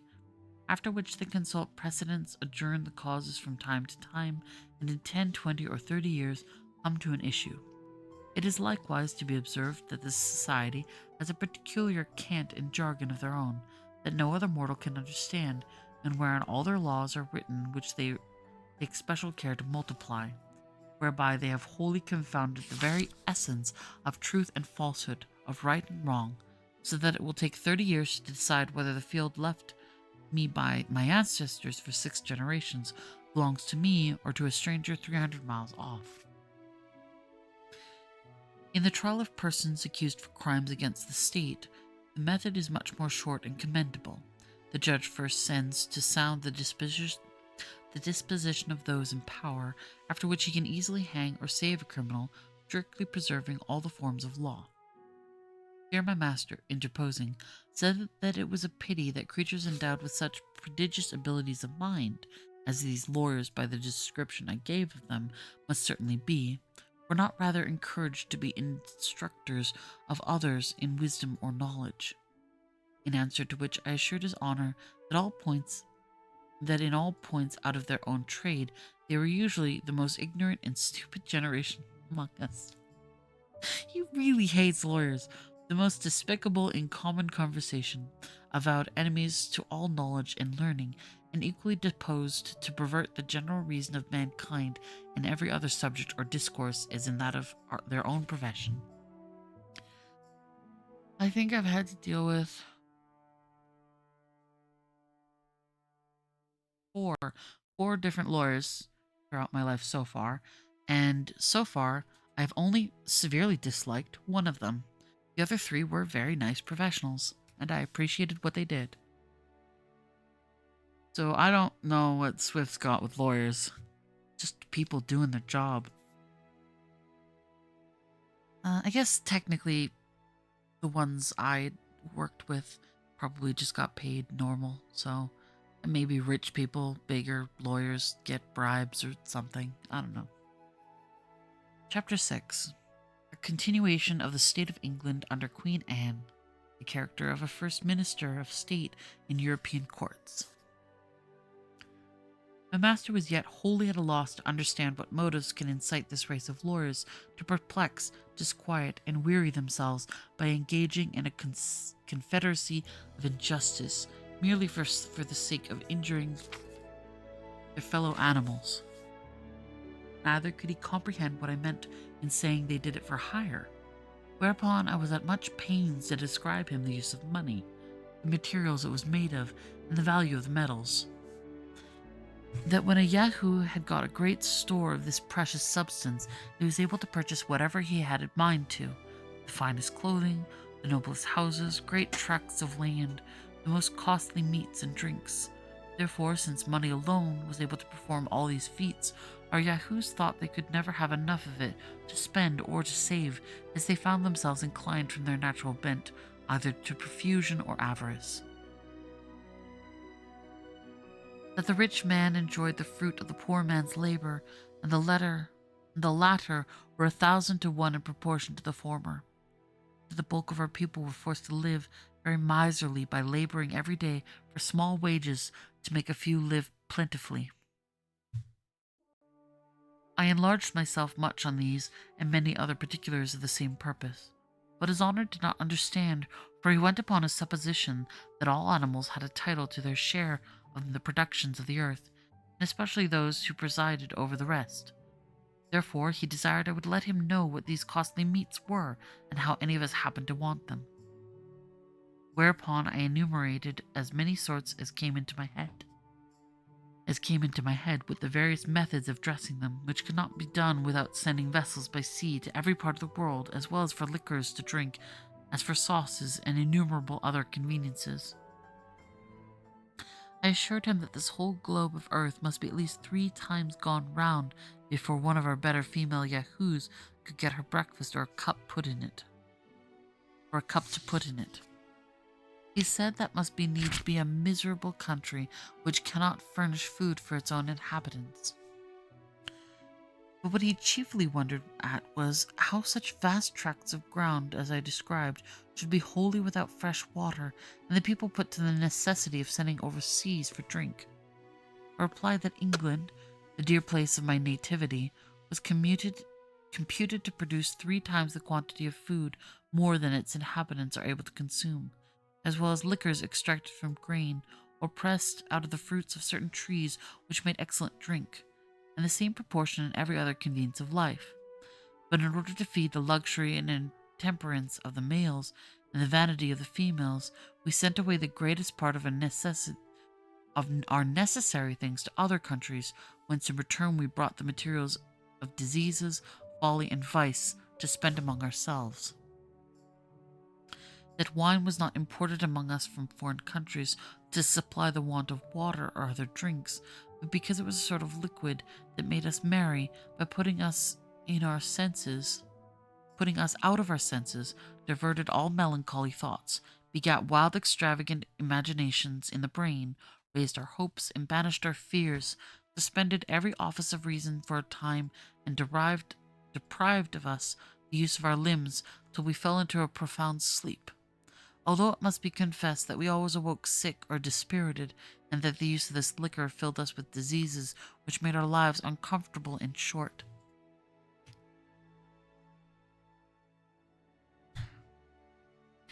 But besides all this, the bulk of our people supported themselves by furnishing the necessities or conveniences of life to the rich and to each other.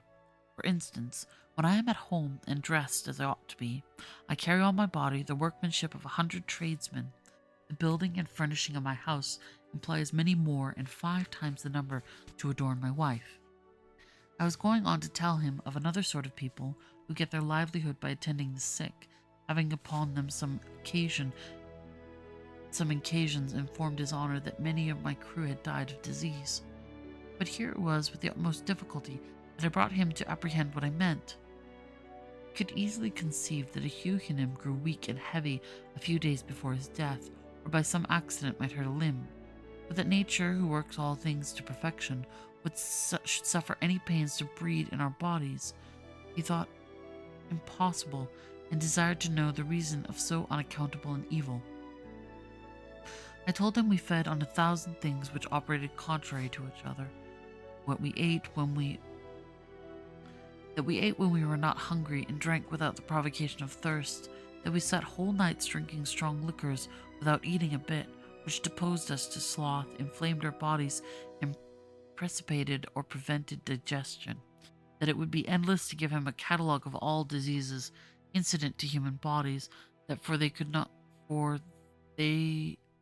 be fewer than 500 or 600 spread over every limb and front and joint.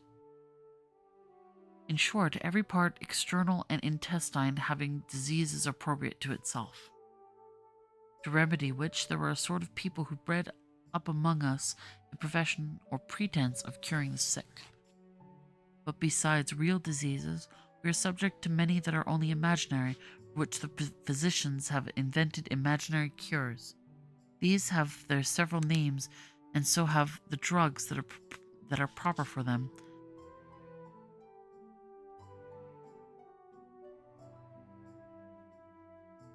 Actually, I appreciate that one. They are subject to many that are only imaginary, for when the physicians have invented imaginary cures, these have their several names, and so have the drugs that are proper for them. And with those, our female yahoos are always infested. Yeah, fucking calling, what's the word? What's it called they used to say women always came down with? Hero? Remember that old joke where it's like, what they used to, whenever a woman acted weird, they would, what's the word? Prescribe her with, like, manic, was it? I can't remember the made-up disease for whenever women disagreed at the time or something. So he's actually pointing this out that it's made up. I appreciate at least that. Yeah. Forgot the term they used, though. It's bothering me now. Does any of our viewers remember what it's called? What they used to say? Hysterics. That's what it is. Hysteria. Whatever. One great excellency in this tribe is their skill at prognostics, wherein they seldom fail. Their predictions in real diseases, when they rise to any degree of malignancy, generally portending to death, which is always in their power when recovery is not. And therefore, upon any unexpected signs of amendment, after they have pronounced their sentence, rather than be accused as false prophets, they know how to prove the sagacity to the world by a seasonable dose. Okay, there's a long asterisk. Swift is hard upon the physicians, and not unreasonably so. It must be remembered that the healing art was then in a very early stage of development, that its worst members, of whom there were many, were mere shameless impostors, that its best members were groping their dim and perilous way towards the truth by means of experiments which often produced disastrous results. 40 years before this passage was written, the doctors had, as Macaulay relates, forced into the mouth of the dying King Charles a loathsome volatile salt extracted from human skulls. During these 40 years, the progress of medicine science has not been considerable. Okay.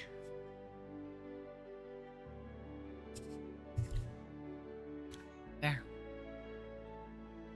I had formerly, upon occasion, discoursed with my master upon the nature of government in general, and particularly of our own excellent constitution, deservedly the wonder and envy of the whole world. But having here accidentally mentioned a minister of state, he commanded me some time after to inform him what species of a Yahoo I particularly meant by that appellation. I told him that a first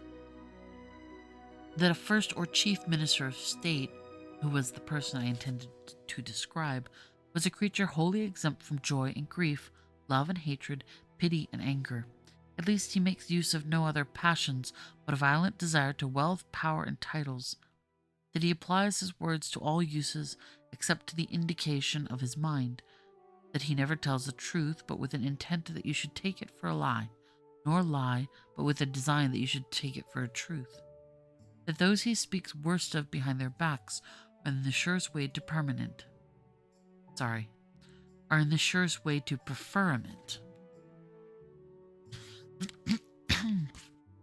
And when he begins to praise you to others or to yourself, you are from that day forlorn.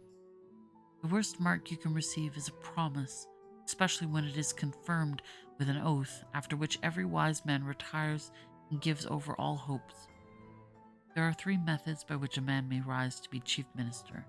The first is by knowing how, with prudence, to dispose of a wife, a daughter, or a sister.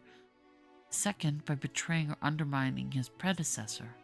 and the third is by a furious zeal in public assemblies against the corruptions of the court. But a wise prince would rather choose to employ those who practice the last of these methods, because such zealots prove always to be the most obsequious and subservient to the will and passions of their master. But these ministers, having all employments at their disposal, preserve themselves in power by bribing the majority of a senate or great council, and at last, by an expedient called an act of indemnity, whereof I described the nature to him, they secure themselves from after reckonings, and retire from the public laden with the spoils of the nation. The palace of chief minister is a seminary to breed up others of his own trade.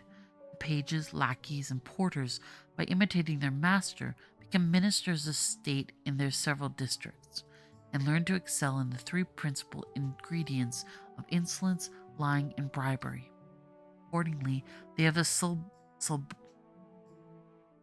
subaltern court paid to them by persons of the best rank, and sometimes by the force of dexterity and impudence arrive through several gradations to be successors to their lord. He is usually governed by a decayed wench or a favorite footman, who are all the channels through which all graces are conveyed, and may properly be called in the last resort the governors of the kingdom. One day in discourse, my master, having heard me mention the nobility of my country, was pleased to make me a compliment which I could not pretend to deserve, that he was sure I must have been born of some noble family, because I far exceeded in shape, color, and cleanliness all the Yahoos of my nation, although I seemed to fail in the strength and agility, which must be imputed to my different way of living from those other brutes. And besides, I was not only endowed with the faculty of speech, but likewise with some rudiments of reason, to a degree that, with all his acquaintance, I passed for a prodigy. I made his honor the most humble acknowledgments for the good opinion he was pleased to conceive of me, but assured him at the same time that my birth was of the lowest sort, having been born of plain, honest parents who were just able to give me a tolerable education, that nobility among us was altogether a different thing from the idea he had of it, that our young nobles are bred from their childhood in idleness and luxury, and when their fortunes are almost ruined, they marry some women of mean birth, disagreeable person, and unsound constitution, merely for the sake of money, whom they hate and despise. The imperfections of their minds run parallel with those of their bodies, being a composition of spleen, dullness, ignorance, caprice, sensuality, and pride. Without the consent of this illustrious body, no law can be enacted, repeated, repealed, or altered, and these nobles have likewise the decision of all our possessions without appeal.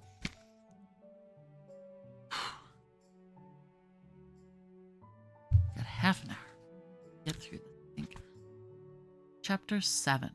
The author's great love of his native country, his master's observations upon the constitution and administration of England, as described by the author with parallel cases and comparisons, his master's observations upon human nature.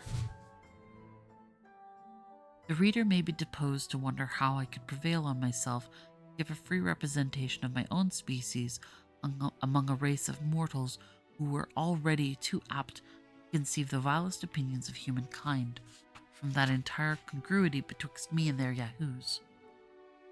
But I must freely confess that the many virtues of those excellent quadrupeds, placed in opposite view to human corruptions, had so far opened my eyes and enlarged my understanding that I began to view the actions and passions of man in a very different light, and to think the honor of my own kind not worth managing, which, besides, it was impossible for me to do before a person of so acute a judgment as my master, who daily convinced me of 1,000 faults in myself, whereof I had not the least perception before, and which with us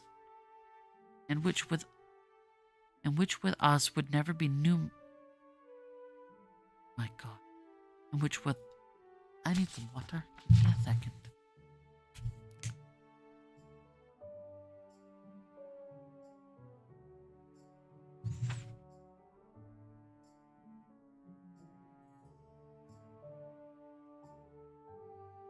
And with which us would never be numbered even among human infirmity. I had likewise learned from his example an utter detestation of all falsehood or disguise. The truth appeared so admirable to me that I determined upon sacrificing everything to it. Let me deal so candidly with the reader as to confess there was yet a much stronger motive for the freedom I took in my representation of things. I had not been a year in this country before I contracted such a love and veneration for the inhabitants that I entered on a firm resolution never to return to humankind, but to pass the rest of my life among these admirable Huguenots in the contemplation and practice of every virtue, where I could have no example or incitement to vice. But it was decreed by fortune, my perpetual enemy, that so great a felicity should not fall to my share. However, it is now some comfort to reflect that in which I said of my countrymen, I extenuated their faults as much as I durst before so strict an examiner, and upon every article gave as favorable a turn as the matter would bear. For indeed, who is there alive that would not be swayed by his bias and partiality to the place of his birth? I've related the substance of several conversations I had with I think I need to stop. I wanted to keep going, but I'm actually struggling. I don't think I can get through this in an hour. Guess I'll have to do another stream of this. Oh well. We're almost there. I thank everybody for attending, and I hope you have all a good evening. I will bring this up. We'll bring this up again next Sunday. And I hope you all have a good night's sleep. Thank you for joining. Bye-bye.